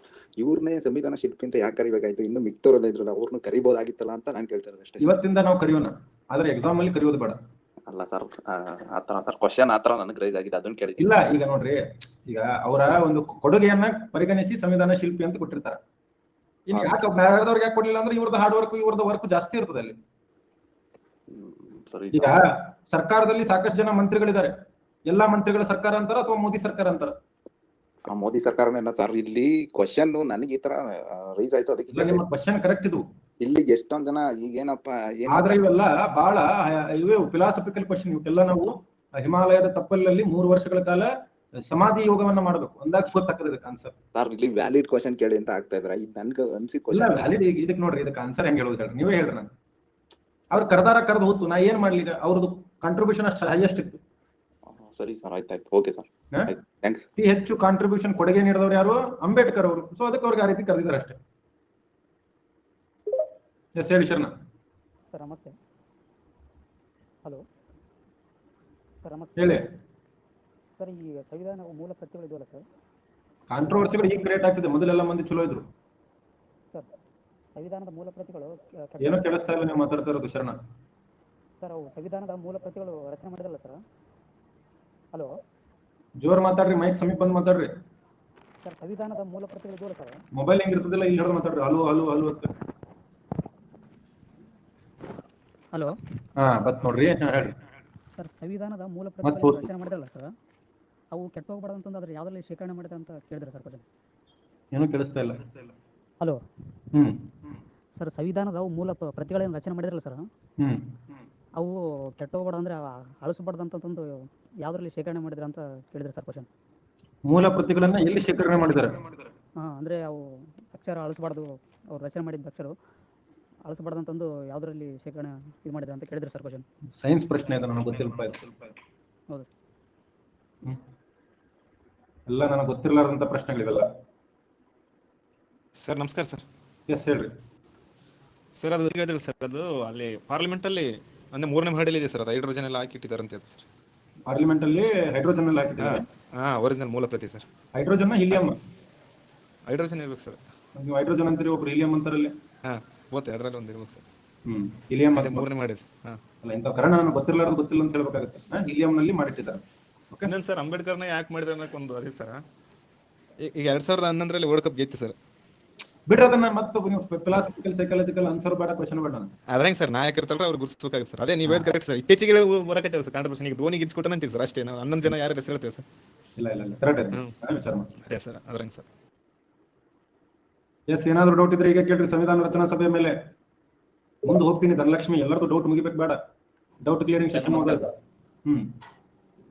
ಅವರು ಕ್ವಶನ್ ಕೇಳಿದ್ರಲ್ಲ ಸರ್, ಸಂವಿಧಾನ ರಚನಾ ಸಮಿತಿ ಅಧ್ಯಕ್ಷರು, ಕರಡು ಸಮಿತಿ ಅಧ್ಯಕ್ಷರು ಡಾಕ್ಟರ್ BR ಅಂಬೇಡ್ಕರ್ ಆಗಿ ಯಾವ ಕೊಡುಗೆ? ನೀವು ಆನ್ಸರ್ ಮಾಡಬೇಡ್ರಿ, ನಾನು ಆನ್ಸರ್ ಮಾಡ್ತೀನಿ. ನೀವು ಅಲ್ಲ ಸರ್, ಕೇಳುವಂತ ಪ್ರಶ್ನೆ ಡಾಕ್ಟರ್ ಬಾಬಾ ಸಾಹೇಬ್ ಅಂಬೇಡ್ಕರ್ ಅವರಿಗೆ ಸಂವಿಧಾನ ಶಿಲ್ಪಿ ಅಂತ ಕರಿಬೇಕು ಪ್ರಶ್ನೆ ಹೆಂಗೆ ಅಂತ. ಯಾಕೆ ರೀತಿ ಕೇಳ್ತಾರೆ ಜನಗಳನ್ನ ಅಂತ ನಂಗೆ ಅರ್ಥ ಆಗ್ತಿಲ್ಲ. ಯಾಕಂದ್ರೆ 7 ಜನ ಇದ್ರು ಸರ್, 7 ಜನ ಒಬ್ರು ಕೇಳಿ ಸರ್. ಇಲ್ಲ ಸರ್, ಆ ರೀತಿ ಕ್ವಶನ್ ಎಲ್ಲ ಸರ್. ಇದು ಡಿಸ್ಕಷನ್ ಹಂಗ ಕೇಳುವಂತ ಪ್ರಶ್ನೆ ಕೇಳಿದ್ರೆ ಓಕೆ ಸರ್. ಇದೆಲ್ಲ ಆನ್ಲೈನ್ ಕ್ಲಾಸ್ ಐತಿ, ಕೇಳುವಂತ ಪ್ರಶ್ನೆ ಕೇಳಿದ್ರೆ ಓಕೆ. ಡಾಕ್ಟರ್ ಬಾಬಾ ಸಾಹೇಬ್ ಅಂಬೇಡ್ಕರ್ ಅವರಿಗೆ ಸಂವಿಧಾನ ರೂಲ್ಸ್ ಹೆಂಗೆ ಸರ್ ಅದು? ನಾನು ಹೇಳ್ತಾ ಇದ್ದೀನಿ ಆ ಪ್ರಶ್ನೆ ಒಂದು ನೋಡ್ರಿ, ಒಂದು ಸೈದ್ಧಾಂತಿಕ ಪ್ರಶ್ನೆ ಕೇಳುವಂತ ಪ್ರಶ್ನೆ ಓಕೆ ಸರ್. ಇಲ್ಲ ಸರ್, ಅವರು ಒಬ್ಬ ದೇಶದ ಒಂದು ದೊಡ್ಡ ನಾಯಕರು ಏನನ್ನಂತ ಎಲ್ರಿಗೂ ಗೊತ್ತಿದೆ. ನಾನು ನಿಮ್ಮ ಭಾವನೆಗಳನ್ನ ಗೌರವಿಸ್ತೀನಿ, ಬಟ್ ಈಗ ಇದು ಡಿಸ್ಕಷನ್ ವೇದಿಕೆ ಅಲ್ಲ. ಬಟ್ ಅಂತ ನಾಯಕರನ್ನ ಆ ರೀತಿ ಅವ್ರನ್ನೇ ಯಾಕಿರ್ಬೇಕು ಇವ್ರನ್ನೇ ಯಾಕಿರ್ಬೇಕು ಅಂತ ಹೇಳೋದಿಲ್ಲ ಸರ್. ನೀವು ಅದು ಕರೆಕ್ಟ್ ನಿಮ್ಗೆ ಗೊತ್ತು ಸರ್, ಕರೆಕ್ಟ್ ಆಗಿ ಓದಿದ್ರೆ ನೀವು ಅಂತ ಮತ್ತೆ ಬಿಡ್ರಿ, ಅದನ್ನ ಯಾಕೆ ಬೇಕು ನಿಮ್ಗೆ? ಬಿಟ್ಟು ಬಿಡ್ರಿ, ಅವ್ನು ಎಲ್ಲ ಕೇಳುವಂತ ಪ್ರಶ್ನೆ ಇಲ್ಲ ಸರ್, ಇದು ಕಾಂಟ್ರವರ್ಸಿ ಕ್ವೆಶ್ಚನ್ ಸರ್ ಇದು. ಆಕಾಶ್ ಒಂದ್ ಮಾತು ಹೇಳ್ತೇನೆ, ಇದರಲ್ಲಿ ಚರ್ಚೆಗಳು ಪ್ರೊಡಕ್ಟಿವ್ ಆಗಿರ್ಬೇಕು. ಇದರಲ್ಲಿ ಸರ್ ನಾವು ಓಪನ್ ಮಾಡಿದ ಇನ್ನೊಬ್ರು ಓಪನ್ ಮಾಡಿರೋದು ಸಾಧನೆ ನಮಗೂ ಗೊತ್ತು, ಗಾಂಧಿ ಮಾಡಿದ ಸಾಧನೆ ಗೊತ್ತು, ನೆಹರು ಮಾಡಿದ ಸಾಧನೆ ಗೊತ್ತು, ಭಗತ್ ಸಿಂಗ್ ಸಾಧನೆ ಗೊತ್ತು, ಬೋಸ್ ಅವ್ರ ಸಾಧನೆ ಗೊತ್ತು. ಯಾರೇ ಏನೋ ಅಂದ್ರು ನೀವು ಅದನ್ನ ತಲೆ ಕೆಡಿಸ್ಕೊಬೇಡ್ರಿ. ಅವ್ರು ಏನೋ ಒಂದು ಅವ್ರಿಗೆ ಅನಿಸಿದ್ದನ್ನ ಕೇಳಿರ್ತಾರ ಅವರು. ಅದಕ್ಕೆ ನೀವು ಯಾವುದೇ ರೀತಿ ಬೇರೆ ಇದ್ರ ರಿಯಾಕ್ಷನ್ ಕೊಡಬೇಕಾದಂತ ಅವಶ್ಯಕತೆ ಇಲ್ಲ. ಇಲ್ಲಿ ಇರ್ತಕ್ಕಂಥ ಎಲ್ಲರೂ ಸಂವಿಧಾನ ಓದೋರು ಅಂಬೇಡ್ಕರ್ ಅವರ ಸಂವಿಧಾನ ಓದ್ತಿದೀವಿ ಅಂತಾನೆ ತಿಳ್ಕೊಂಡು ಓದ್ತಾರೆ. ಅದ್ರ ಬಗ್ಗೆ ನೀವೇನು ತಲೆ ಕೆಡಿಸ್ಕೋಬೇಡಿ, ಆಯ್ತಾ? Okay, thank you sir.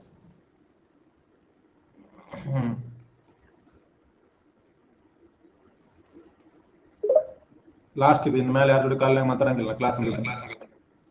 ನಮಸ್ತೆ ಸರ್. ನಮಸ್ತೆ, ಹೇಳಿ ಸರ್. ನಂದೇನು ಕ್ವಶನ್ಸ್ ಏನಿಲ್ಲ ಸರ್, ಪ್ರಸ್ತಾವನೆ ಅಂದ್ರೆ ನಂಗೆ ಗೊತ್ತಿಲ್ಲ ಸರ್, ಅದ್ರಲ್ಲಿ ಏನು ಬರುತ್ತೆ? Okay sir, thank you sir. ನಂದು ಫಸ್ಟ್ ಟೈಮ್ ಸರ್ ಕ್ಲಾಸ್ ಕೇಳ್ತಾ ಇರೋದು, ಅದಕ್ಕೆ ನನಗೆ ಗೊತ್ತಿಲ್ಲ. ಹಾಂ sir. Okay, thank you sir. Okay, all right. ಎಲ್ಲರಿಗೂ ಸಂವಿಧಾನ ರಚನಾ ಸಭೆ ಅರ್ಥ ಆಗಿದೆಯಾ? Yes, all right. Next topic ಯಾವುದು?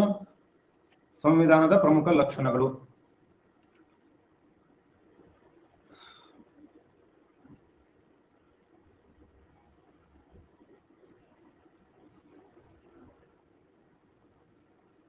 Salient features of Constitution.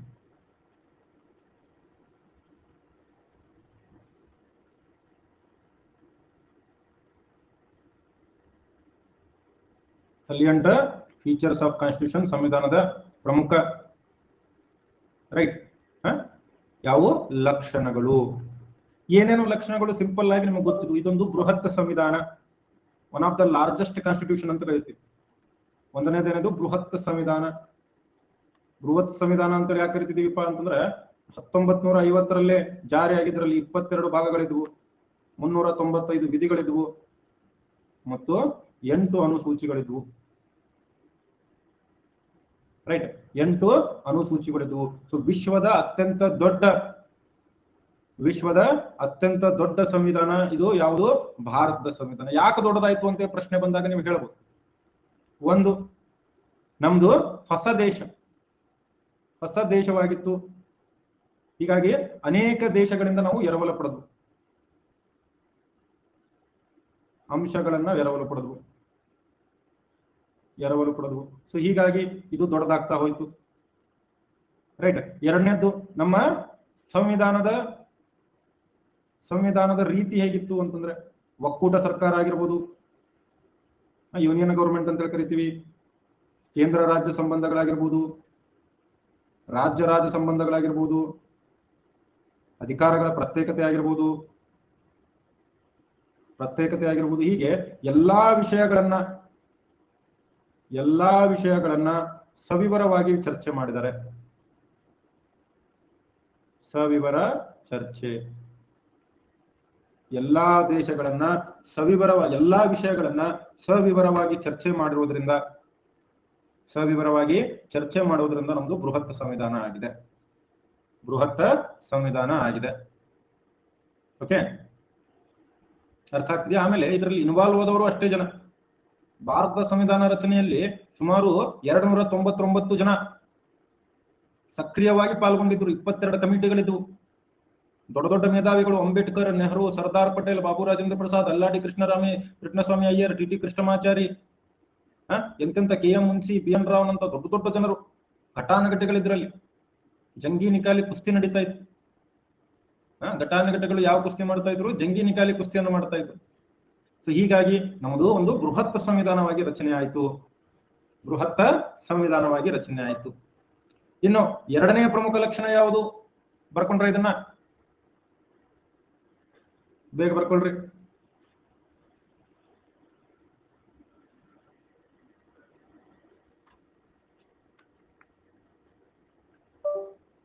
ಎರಡು ನಿಮಿಷ ತರ್ರಿ, ನಂದು ಚಾ ಬರ್ಬೇಕು ಸ್ವಲ್ಪ. ಚಾ ಮಾಡೋರು ಯಾರಿಲ್ಲ ಮನ್ಯಾಗ? ಚಾ ಮಾಡೋರು ಬಂದ ಕೂಡಲೇ ಕೊಡ್ತೀನಿ ಬ್ರೇಕ್ ತಗೊಂಡು ಏನ್ ಮಾಡಲಿ, ನಾನು ಚಾ ಇರ್ಲಾರ್ದ.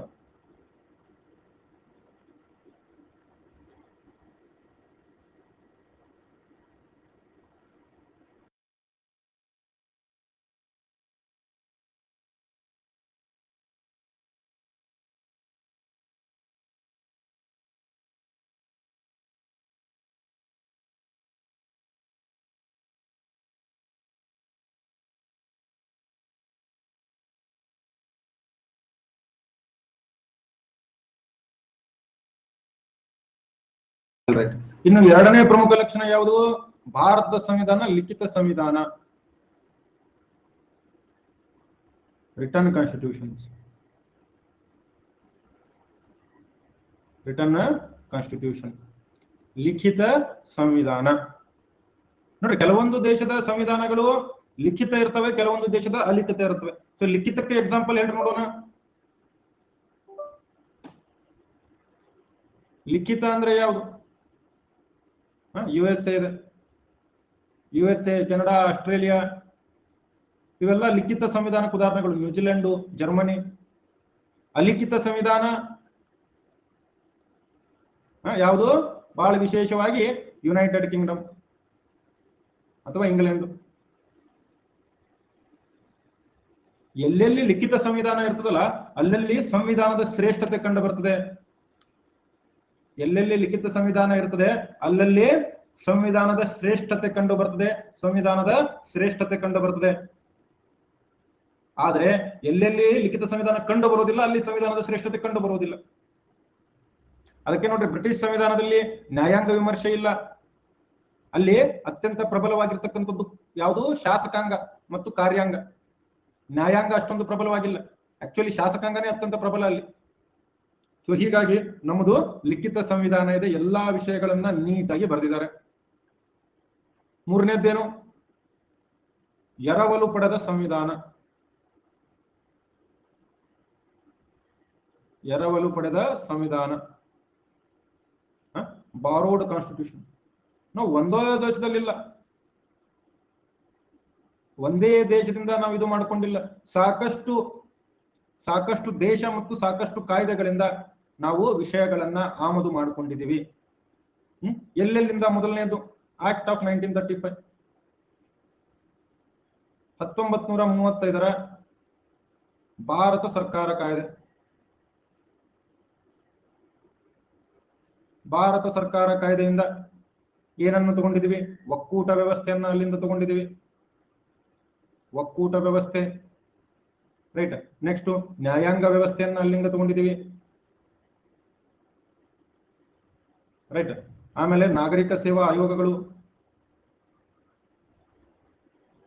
ವೆರಿ ಗುಡ್ ಸೂರ್ಯ. ರಾಜ್ಯಪಾಲರ ಹುದ್ದೆ, ಆಡಳಿತಾತ್ಮಕ ವಿವರಣೆಗಳು, ತುರ್ತು ಪರಿಸ್ಥಿತಿ ಉಪಬಂಧಗಳು,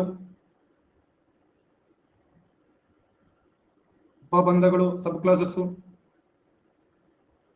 ರೈಟ್. ಇವೆಲ್ಲವನ್ನ ನಾವೇನು 1935ರ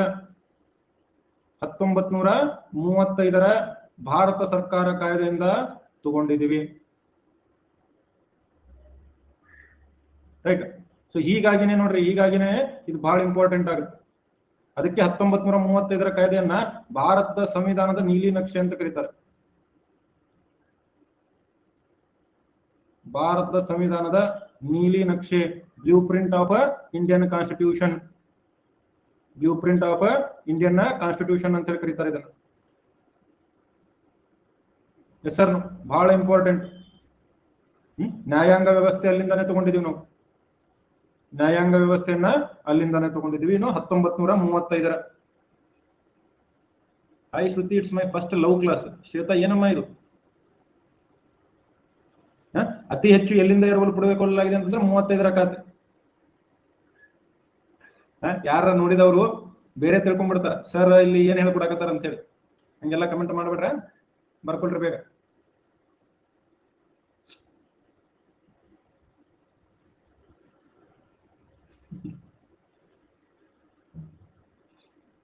ಇರ್ಲಿ, ತಮಾಷೆ ಮಾಡಿದೆ.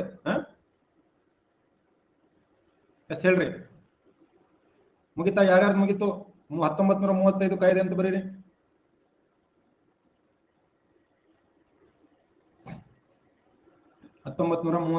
ಫ್ಲೋದಾಗ ಹಾಕಿರ್ತಾವ, ಟೈಪಿಂಗ್ ಮಿಸ್ಟೇಕ್ ಹಾಕಿರ್ತಾವ.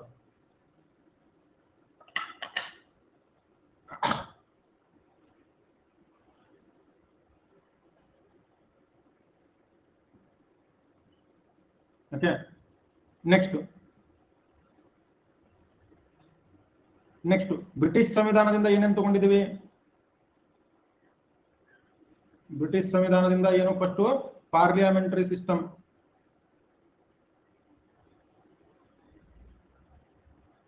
ಸಂಸದೀಯ ಪದ್ಧತಿ,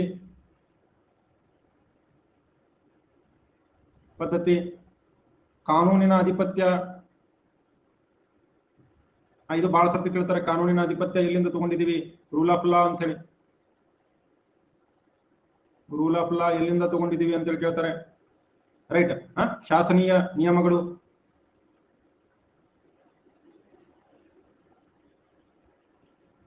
ಲೆಜಿಸ್ಲೇಟಿವ್ ಪ್ರೊಸೀಜರ್ಸ್,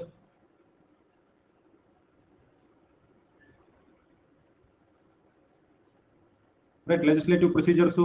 ಆಮೇಲೆ ಏಕಪೌರತ್ವ, ಸಿಂಗಲ್ ಸಿಟಿಜನ್ಶಿಪ್, ಏಕಪೌರತ್ವ ಅಥವಾ ಸಿಂಗಲ್ ಸಿಟಿಜನ್ಶಿಪ್. ಆಮೇಲೆ ಕ್ಯಾಬಿನೆಟ್ ಪದ್ಧತಿ,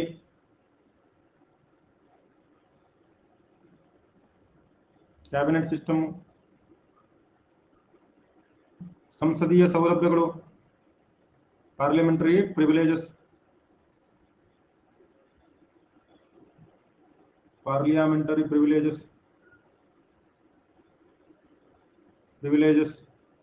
ದ್ವಿಸದನ, ವೆರಿ ಗುಡ್. ಯಾರು? ಧರ್ಮಣ್ಣ. ಬೈಕ್ಯಾಮರಲ್ ಲೆಜಿಸ್ಲೇಚರ್, ಇವೆಲ್ಲ ಬಹಳ ಇಂಪಾರ್ಟೆಂಟ್. ಇಂಗ್ಲೆಂಡ್ನಿಂದ ತಗೊಂಡಿದ್ದಿರತಕ್ಕಂತಹ ಪ್ರಮುಖವಾದಂತಹ ಏನೋ ವಿಷಯಗಳು ಇಲ್ಲಿಂದ ಇವೆ. ಓಕೆ.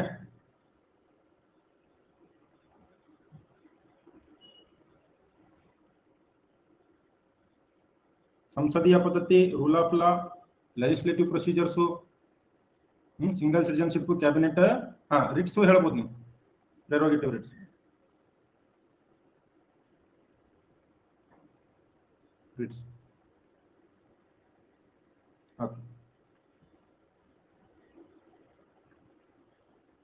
ಓಕೆ, ಬೇಗ ಬರ್ಕೊಡ್ರಿ ಇದನ್ನ ನೋಡಿದ ತಕ್ಷಣ ನಿಮ್ಗೆ ಶಾಕ್ ಆಗ್ತಿರ್ಬೇಕು.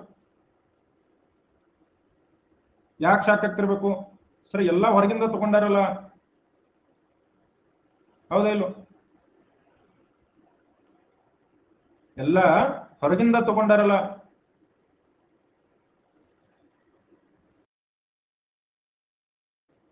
ನಮ್ದೇನಿದೆ ಸ್ವಂತ?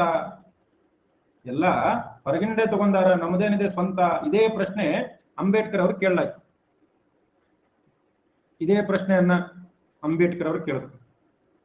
ಅಂಬೇಡ್ಕರ್ ಬರೀ ಬಾಡಿಗೆ ಸಂವಿಧಾನ ಆಗಿದೆ, ಇದು ಎರವಲು ಪಡೆದ ಸಂವಿಧಾನ ಆಗಿದೆ. ಯಾಕೆ ಅಂತೇಳಿ ಅಂಬೇಡ್ಕರ್ ಅವ್ರನ್ನ ಕೇಳಿದಾಗ ಅಂಬೇಡ್ಕರ್ ಅವ್ರು ಏನಂತ ಹೇಳ್ತಾರೆ? As to the acquisition, the draft constitution has reproduced a good part of the provisions of Government of India Act of 1935. I make no apologies. There is nothing to be ashamed of in borrowing. Nothing to be ashamed of in borrowing. It involves no plagiarism. Nobody holds any patent rights in the fundamental ideas of the Constitution. ಹೆಂಗದ English? 2 ತಿಂಗಳಿಂದ ಬಯಹಾಟ ಮಾಡಿದ್ದೆ. 1935ರ ಕಾಯ್ದೆಯಿಂದ ಎರವಲು ಪಡೆದಿದ್ದರ ಬಗ್ಗೆ ನನಗೆ ನಾಚಿಕೆ ಇಲ್ಲ. ನನಗೇನು ಅದರ ಬಗ್ಗೆ ವಿಚಾರಣೆ ಇಲ್ಲ. ನಾನು ಕ್ಷಮೆ ಕೇಳೋದಿಲ್ಲ, ನಾನು ಕ್ಷಮೆಯನ್ನ ಕೂಡ ಕೇಳೋದಿಲ್ಲ. ರೈಟ್. ಇದರಲ್ಲಿ ಪ್ಲಾಜರಿಸಮ್ ಇಲ್ಲ. ಆಮೇಲೆ ಸಂವಿಧಾನದ ಮೂಲಭೂತ ತತ್ವಗಳ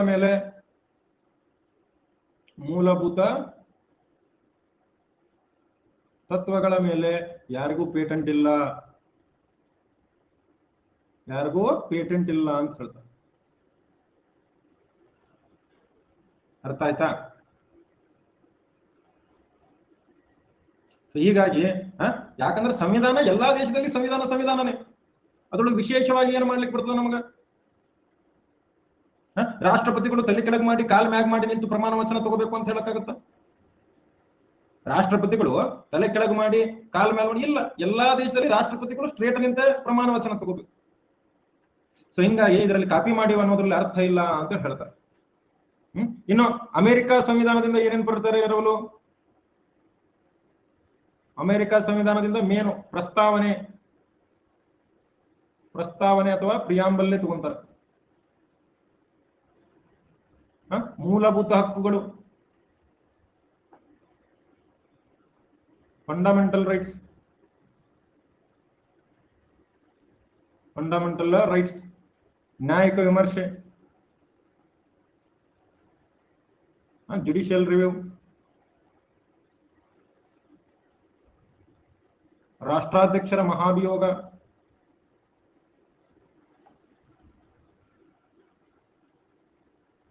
ಇಂಪೀಚ್ಮೆಂಟ್ ಆಫ್ ಪ್ರೆಸಿಡೆಂಟ್,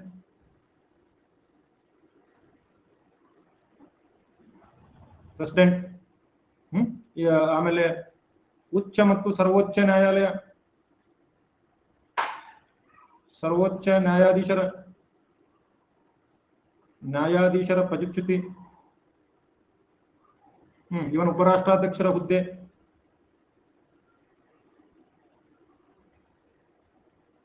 ಇವೆಲ್ಲ ಅಮೆರಿಕ ಸಂವಿಧಾನದಿಂದ ಪಡೆಯಲಾಗಿದೆ. ರೈಟ್. ನ್ಯಾಯಾಂಗದ ಸ್ವತಂತ್ರತೆ, ಇಂಡಿಪೆಂಡೆನ್ಸ್ ಆಫ್ ಜುಡಿಷಿಯರಿ ಅಂತ ಕೂಡ ಕರೀತಾರೆ, ನ್ಯಾಯಾಂಗದ ಸ್ವತಂತ್ರತೆ. ಓಕೆ, ಇವೆಲ್ಲ ಅಮೆರಿಕ ಸಂವಿಧಾನದಿಂದ ಎರವಲು ಪಡೆದುಕೊಳ್ಳಲಾಗಿದೆ. ಓಕೆ, ಸಾಕಿಲ್ಲ ಬ್ರೇಕ್ ತಗೊಳ್ರಿ, ಒಂದೆರಡು ನಿಮಿಷ ಬ್ರೇಕ್ ತಗೊಂಡ್ಬರ್ರಿ. ಸಾಕನ್ನೋ ಸ್ಟೋರಿನೇ ಇಲ್ಲ ನಮ್ಮಲ್ಲಿ. 2 ನಿಮಿಷ ಬ್ರೇಕ್ ತಗೊಂಡ್ಬರ್ರಿ. ನಂದು ನೀರಿನ ಬಾಟ್ಲಿ ಖಾಲಿ ಆಗದ, ನೀರು ತುಂಬಿಕೊಂಡು ನೀರು ಕುಡಿದು ಬರ್ತೀನಿ. 2 ನಿಮಿಷ ಬಿಟ್ಟು ಬರ್ಬೇಕು. ಸಾಕ ಗೀಕ ನಡೆಯಲ್ಲೇ, ಪಾಸ್ ಆಗ್ಬೇಕು, ಓದ್ಬೇಕು, ಒಳ್ಳೆಯಾಡಿ.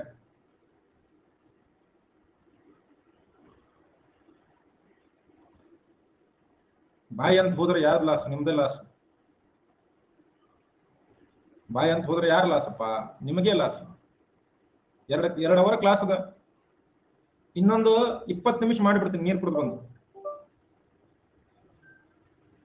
ಓಕೆ, ನೀರು ಕುಡಿದು ಬರ್ತೀನಿ. 2 ನಿಮಿಷ ಬ್ರೇಕ್ ತಗೊಳ್ರಿ, ನೀರು ಕುಡಿದು ಬರ್ತೀನಿ.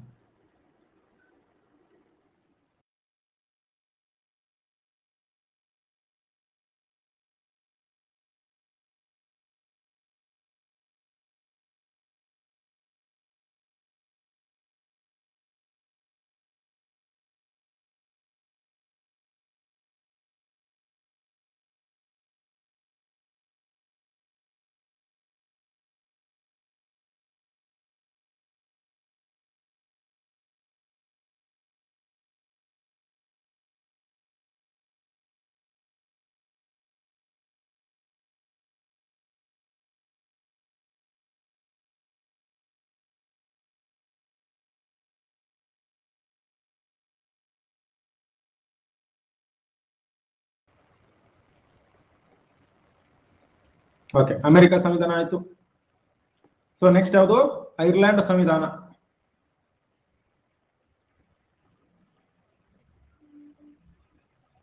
ಐರ್ಲೆಂಡ್ ಸಂವಿಧಾನದಿಂದ ಏನೇನು ತಗೊಂಡಿದ್ದೀವಿ? ಡೈರೆಕ್ಟಿವ್ ಪ್ರಿನ್ಸಿಪಲ್ಸ್ ಆಫ್ ಸ್ಟೇಟ್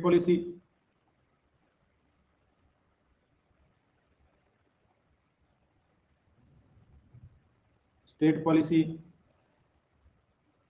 ರಾಜ್ಯ ನೀತಿ ನಿರ್ದೇಶಕ ತತ್ವಗಳು,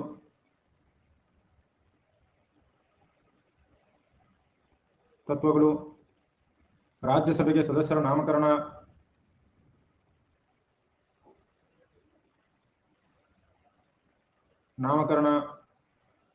ನಾಮಿನೇಷನ್ ಟು ಅಪ್ಪರ್ ಹೌಸ್, ರಾಷ್ಟ್ರಪತಿ ಚುನಾವಣಾ ವಿಧಾನ,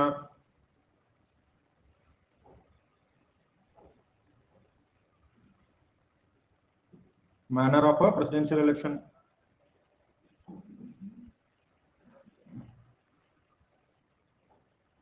ಕೆಲವೊಮ್ಮೆ ಪ್ರಶ್ನೆ ಕೇಳ್ತಾರೆ ನೋಡ್ರಿ, ಸಂವಿಧಾನದ ತಾತ್ವಿಕ ನೆಲೆ ಅಥವಾ ಫಿಲಾಸಫಿಕಲ್ ಆಗಿ ಯಾವ ದೇಶಗಳಿಂದ ಎರವಲು ಪಡೆಯಲಾಗಿದೆ ಅಂದಾಗ ಅಮೆರಿಕ ಮತ್ತು Ireland.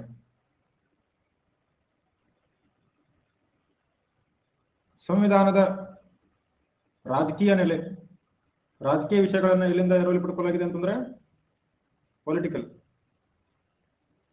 It's from United Kingdom, Britain ಅಂತ.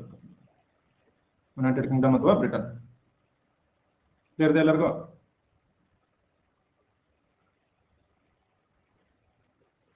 ಇವೆರಡು ಕೇಳ್ತಾರ ಪ್ರಶ್ನೆ, ಎರಡು ಪ್ರಶ್ನೆಗಳನ್ನ ಕೇಳಬಹುದು, ಇದನ್ನ ನೀವು ನೆನಪಲ್ಲಿಟ್ಕೊಬೇಕು. ಸೊ ಐರ್ಲೆಂಡ್ ಯಾರ್ಯಾರು ಅರ್ಥ ಆಗಿದೆ? ಐರ್ಲೆಂಡ್ ಅಂತ ಬರೀರಿ.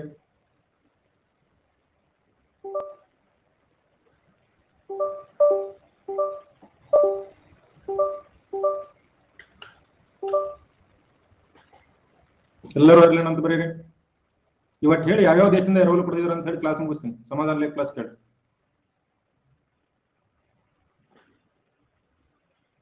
ಇವಷ್ಟು ಹೇಳಿ ಕ್ಲಾಸ್ ಮುಗಿಸ್ತೀನಿ, ಸಮಾಧಾನದಿಂದ ಕೇಳಬೇಕು. ನೆಕ್ಸ್ಟ್ ಯಾವ್ದು ನೋಡೋಣ? ಜರ್ಮನಿ. ಜರ್ಮನಿಯ ವೇಮರ್ ಸಂವಿಧಾನ. ವೇಮರ್ ಸಂವಿಧಾನದಿಂದ ಏನೇನು ಬಿಟ್ಬಿಟ್ಟಿದೆ? ತುರ್ತು ಪರಿಸ್ಥಿತಿ ಸಂದರ್ಭದಲ್ಲಿ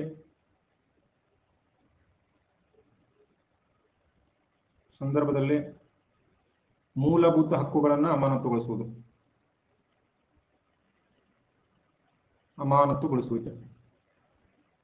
ಇದು 358, 59 ಇದೆ. 358, 359 ಇಲ್ಲಿಂದ ತಗೊಂಡಿದ್ದಾರೆ. ದಾನೇಶ್ವರಿ ಬೇಗ ಬರ್ಕೊಳಮ್ಮ. ಇದೇನಿದು ವಯರೇ ಹರಿದೋದು, ಸೌಂಡ್ ಮಾಡತ್ತೀವಿ. ಉಪಬಂಧಗಳು ಯುಕೆ ಸಂವಿಧಾನ, ಸಾರಿ 1935ರ ಕಾಯ್ದೆ. ಇಲ್ಲಿ ನೋಡ್ರಿ, ಉಪಬಂಧಗಳು ಅಂತಂದ್ರೆ 1935ರ ಕಾಯ್ದೆ. ಮೂಲಭೂತ ಹಕ್ಕುಗಳನ್ನು ಅಮಾನತು ಮಾಡುವುದು ಅಂತಂದ್ರೆ ಇದು ವೇಮರ್ ಸಂವಿಧಾನ. ವಿಧಿ 358, 359 ಇದ್ರ ಬಗ್ಗೆ ಹೇಳ್ತೀನಿ ನಾನು ಮುಂದೆ.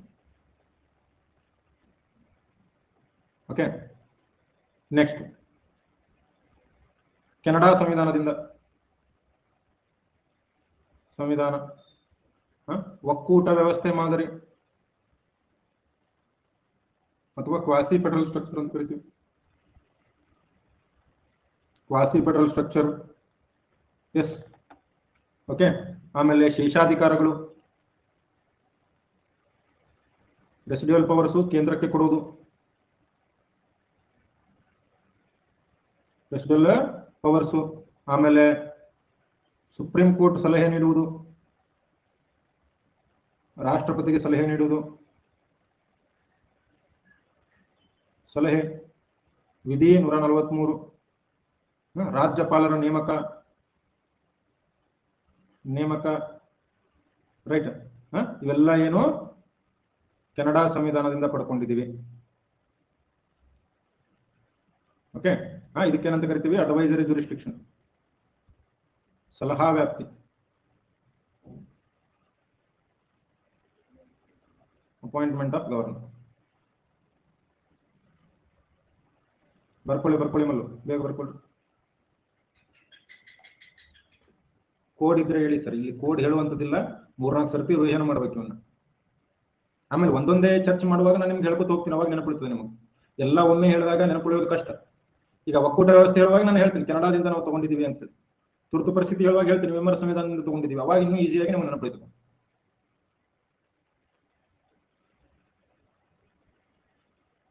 ಓಕೆ, ಕೆನಡಾ ಯಾರ್ಯಾರು ಅರ್ಥ ಆಗಿದೆ? ಕೆನಡಾ ಬರೀರಿ.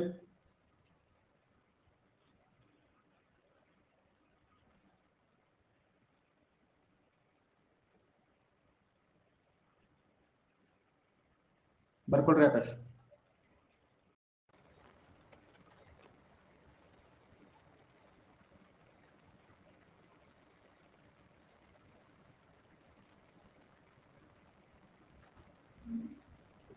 ಓಕೆ, ಎಲ್ಲಾ ಡೌಟು ನಾನು ಹೇಳಿದ ಮೇಲೆ ನಾನು ಹೇಳ್ತೇನೆ. ನೆಕ್ಸ್ಟ್ ಕೆನಡಾ ಆದ್ಮೇಲೆ ಆಸ್ಟ್ರೇಲಿಯಾದಿಂದ ಏನೇನು? ಒಂದು ಕಾನ್ಕರೆಂಟ್ ಲಿಸ್ಟು, ಸಮವರ್ತಿ ಪಟ್ಟಿ, ರೈಟ್. ಸಂಸತ್ತಿನ ಜಂಟಿ ಸದನ, ಜಾಯಿಂಟ್ ಸಿಟ್ಟಿಂಗ್, ಮತ್ತು ವ್ಯಾಪಾರ ವಾಣಿಜ್ಯಕ್ಕೆ ಸ್ವಾತಂತ್ರ್ಯ, ವ್ಯಾಪಾರ ಮತ್ತು ವಾಣಿಜ್ಯದ ಸ್ವಾತಂತ್ರ್ಯವನ್ನು ಎಲ್ಲಿಂದ ತಗೊಂಡಿದ್ದೀವಿ? ಕೆನಡಾದಿಂದ ತಗೊಂಡಿದ್ದೀವಿ. ಕೆನಡಾ ಅಂತ ಆಸ್ಟ್ರೇಲಿಯಾದಿಂದ.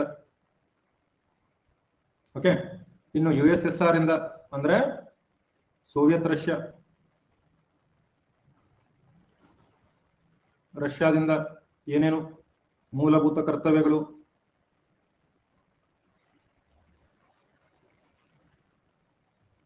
ಫಂಡಮೆಂಟಲ್ ಡ್ಯೂಟೀಸು, ಆಮೇಲೆ ಸಾಮಾಜಿಕ, ಆರ್ಥಿಕ, ರಾಜಕೀಯ ನ್ಯಾಯ. ಓಕೆ, ಇದೆಲ್ಲಿ ಪ್ರಸ್ತಾವನೆಯಲ್ಲಿ ಇವು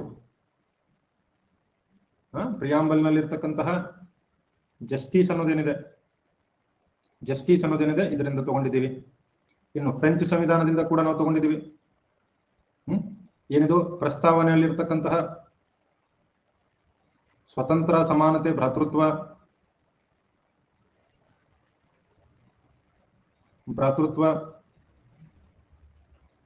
ಇನ್ನು ದಕ್ಷಿಣ ಆಫ್ರಿಕಾದಿಂದ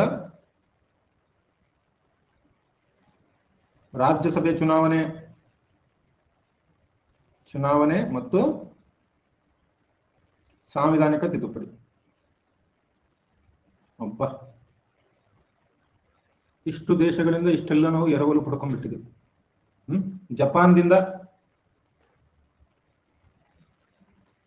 ಜಪಾನ್ದಿಂದ ಪ್ರೊಸೀಜರ್ ಎಸ್ಟಾಬ್ಲಿಷ್ಡ್ ಬೈ ಲಾ.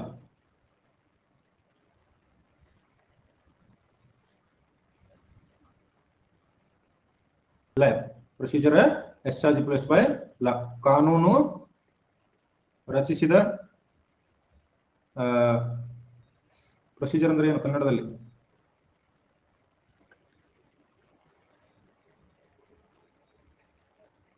ಕಾನೂನಿಂದ ರಚಿಸಲ್ಪಟ್ಟ ಪ್ರಕ್ರಿಯೆ, ಅಥವಾ ಕಾರ್ಯವಿಧಾನ ಅಂತ ಕರೀಬೋದು. ಸೊ ಇಷ್ಟು ದೇಶಗಳಿಂದ ಇಷ್ಟೆಲ್ಲ ತಗೊಂಡು ಸಂವಿಧಾನ ರಚನೆ ಮಾಡಿದ್ರು. 378 ಅಲ್ಲ, ಸಂವಿಧಾನಿಕ ತಿದ್ದುಪಡಿ 368.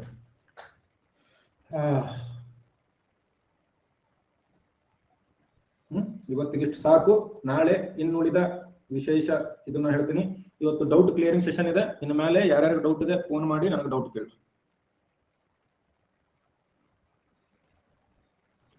ಈಗ ಡೌಟ್ ಕೇಳಬಹುದು ನೀವು, ಎಲ್ಲ ಹೇಳ್ತೀನಿ.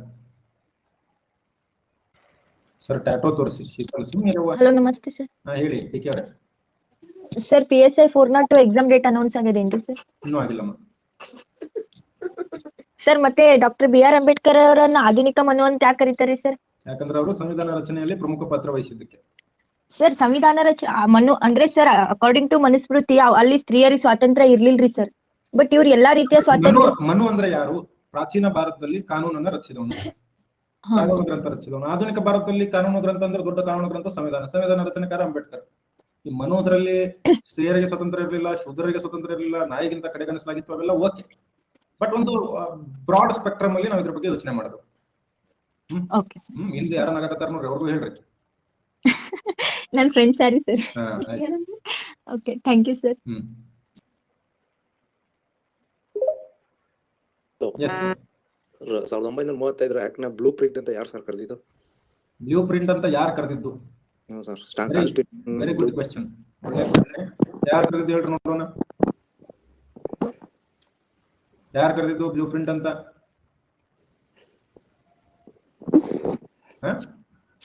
ನೆಹರು ಅವರು ಕರೆದಿದ್ದಾರೆ ಅಂತ ಹೇಳ್ತಾ ಇದ್ದಾರೆ ವಿದ್ಯಾರ್ಥಿಗಳು. ಸೊ ನೆಹರು ಅವರು ಕರೆದಿದ್ದಾರೆ. Okay sir, okay sir.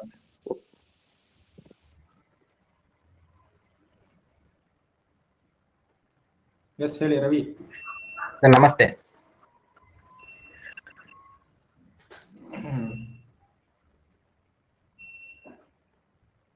ಬಾಯ್ ವೀರು ಅವರೇ. ಕಮ್ಯುನಿಸ್ಟ್ ಸರ್ಕಾರಗಳಲ್ಲಿ ಸಂವಿಧಾನ, ಅಲ್ಲಿ ಪಕ್ಷದ ಸಂವಿಧಾನ ಇರ್ತದೆ. ಯೂಶುವಲಿ ಕಮ್ಯುನಿಸ್ಟರಲ್ಲಿ ಒಂದೇ ಪಕ್ಷ ಇರ್ತದೆ, ಅದೇ ಪಕ್ಷದ ಸಂವಿಧಾನದ ಮೇಲೆ ದೇಶ ನಡೀತಿರ್ತದೆ.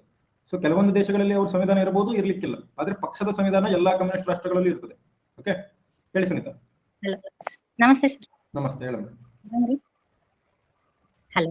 ಹೇಳಮ್ಮ, ಹೇಳಿ, ಕೇಳಿಸ್ತಾ ಇದೆ. ಸರ್, ಇದು ಅಂಬೇಡ್ಕರ್ನ ಸಂವಿಧಾನದ ಪಿತಾಮಹ ಅಂತ ಯಾಕೆ ಕರೀತಾರೆ ಸರ್ ಅಂದ್ರೆ, ಎಷ್ಟೋ ಅಂಶಗಳನ್ನ ನಾವು ಬೇರೆ ದೇಶದಿಂದ ತಗೊಂಡಿದೀವಿ. ಮತ್ತೆ 1935 ಆಕ್ಟ್ ನ ಎಷ್ಟೋ ಅಂಶಗಳನ್ನ ತಗೊಂಡಿದೀವಿ. ಮತ್ತೆ ಎಷ್ಟೋ ಜನ ಕೆಲಸ ಕೂಡ ಮಾಡಿದ್ದಾರೆ ಇದ್ರಲ್ಲಿ. ಆದ್ರೂ ನಾವು ಅಂಬೇಡ್ಕರ್ ಅವರನ್ನ ಯಾಕೆ ಕರೆಯೋದು ಸರ್? Very important question. ಅವರು ಕರಡು ಸಮಿತಿ ಅಧ್ಯಕ್ಷ. ಕರಡು ಸಮಿತಿ ಎಲ್ಲ ಒಟ್ಟುಗೂಡಿಸಿ ಒಂದು ಸಂವಿಧಾನವನ್ನ ಮಾಡಿ ನಿಮಗೆ ಕೊಡೋರು ಯಾರು? ಅಂಬೇಡ್ಕರ್ ಅವರು. ಬಟ್ ಆದ್ರೂ ಕೆಲಸ ಮಾಡಿದಾರಲ್ಲ ಸರ್. ಕರಿಬಾರ್ದಾ? ಹಾ ಸರ್. ರಾಷ್ಟ್ರಪಿತ ಗಾಂಧಿ ಅವರನ್ನ ಯಾಕೆ ಕರಿತೀವಿ, ಎಲ್ಲರನ್ನ ಯಾಕೆ ಕರೆಯಲ್ಲ? ಅವರೇ ಪ್ರಮುಖ ಪಾತ್ರ ವಹಿಸಿದ್ರು ಸರ್. ಹಂಗೆ ಅಂಬೇಡ್ಕರ್ ಪ್ರಮುಖ ಪಾತ್ರ ವಹಿಸಿದ್ರು ನೋಡ್ರಿ, ಇಷ್ಟೇ. Thank you sir. ಇವೆಲ್ಲ ಬಹಳ ಫಿಲಾಸಫಿಕಲ್ ಕ್ವಶನ್. ಇವು ಯಾರ್ಯಾರೋ ಏನೋ ಹೇಳಿ ಹೋದ್ರೆ ನಾನೇ ರೆಸ್ಪಾನ್ಸಿಬಿಲಿಟಿ ತಗೋಬೇಕು. ಯಕಶ್ಚಿತ್ ಯಾರು ನಾನು? ಶಿವರಾಜ್ ಕುಮಾರ್ ಪಲ್ಲೇದ್, ಎಲ್ಲಿದ್ದೀನಿ? ಇಲ್ಲಿದ್ದೀನಿ. ಏನ್ ಮಾಡ್ತಾ ಇದ್ದೀನಿ? ಅವ್ರು ಹೇಳಿದ್ದನ್ನ ನಿಮ್ಗೆ ತಿಳಿಸ್ಕೊಡ್ತಾ ಇದ್ದೀನಿ. ಅಂಬೇಡ್ಕರ್ ಗಾಂಧೀಜಿ ಅವರು ಏನ್ ಮಾಡಿದ್ರು ಅಂತ ಹೇಳ್ಕೊಡ್ಬೋದು ನಾನು. ಅವ್ರು ಎಷ್ಟು ಮಾಡಿದ್ರು ಅಂತೇಳಿ ಹೇಳುವಂತ ಘನತೆ, ಆ ಒಂದು ಪ್ರತಿಷ್ಠೆ ನನಗೂ ಇನ್ನೂ ಬೆಳೆದಿಲ್ಲ. ಹೌದಾ?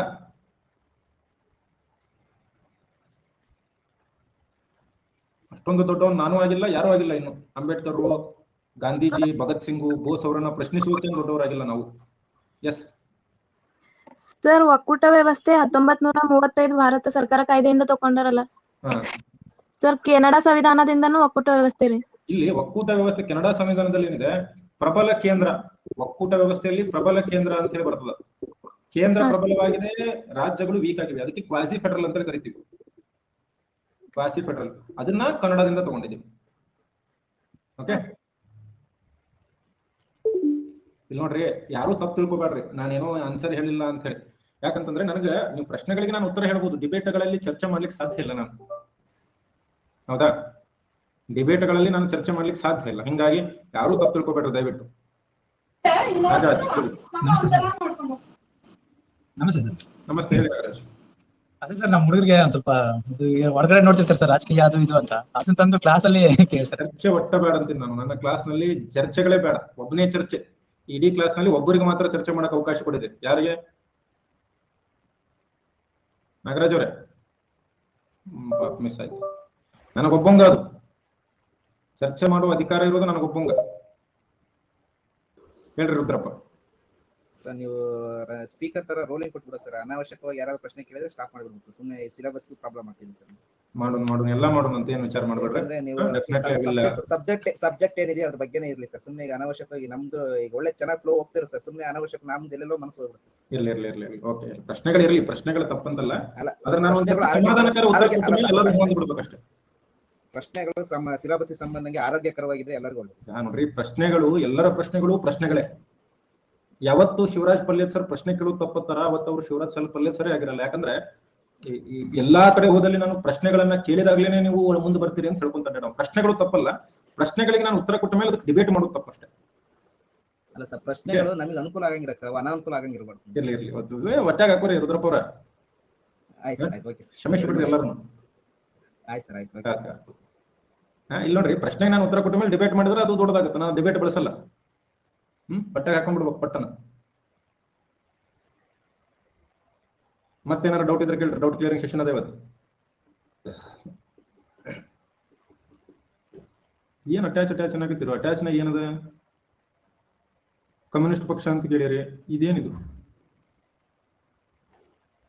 ಸಲ್ಮಾನ್ ಏನೋ ಪ್ರಶ್ನೆಗಳನ್ನ ಅಟ್ಯಾಚ್ ನೋಡುತ್ತಾರೆ. ಭಾರತದ ಸಂಸತ್ತಿನಲ್ಲಿ ನಿಲುವಳಿ ಸೂಚನೆ ಉದ್ದೇಶ. ನಿಲುವಳಿ ಸೂಚನೆ ಅಂದ್ರೆ ಏನು? ಇಂಗ್ಲಿಷ್ನಾಗ ಕಳಿಸ್ರಿ ಪ್ರಶ್ನೆ.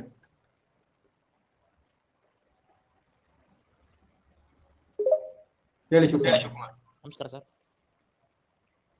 ಸರ್ ನಮಸ್ಕಾರ. ನಮಸ್ತೆ, ಹೇಳಿ. ಆರಾಮಿದ್ರಾ ಸರ್? ಹೇಳಿ. ಸರ್, ಈಗ ಒಂದು ಡೌಟ್ ಇತ್ತು ಸರ್. ಸರ್, ಈಗ ಹೊಸದಾಗಿ FDA ನೋಟಿಫಿಕೇಶನ್ ಆದ್ರೆ ಪೇಪರ್ ಅಲ್ಲಿ ಏನಾದರೂ ಸಿಲೆಬಸ್ ಚೇಂಜ್ ಆಗಿದೆನಾ ಸರ್? ಅದೇ ಅದ್ಭುತವಾದ ಸರ್. ಇಲ್ಲ ಸರ್, ಅದು ಅಲ್ಲ ಸರ್, ಇನ್ನೂ ಅದು ಯಾವುದೇ ಕಾರಣಕ್ಕೆ KPSC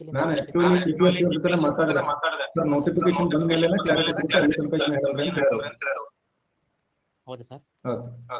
ಸರ್, ಅದೇ ಡೌಟ್ ಸರ್, ಅದಕ್ಕೆ ಸರ್ ಸದ್ಯ ಮತ್ತೆ ಇನ್ನೊಂದು FDA ನೋಟಿಫಿಕೇಶನ್ ಆಗ್ಬೋದ್ರಿ? ಆಗಬಹುದು. ಈಗ ರಿಸಲ್ಟ್ ಬಿಟ್ಟಾರಲ್ಲ, ಇನ್ನೊಂದು 2 ತಿಂಗಳಲ್ಲಿ. Okay sir, thank you sir.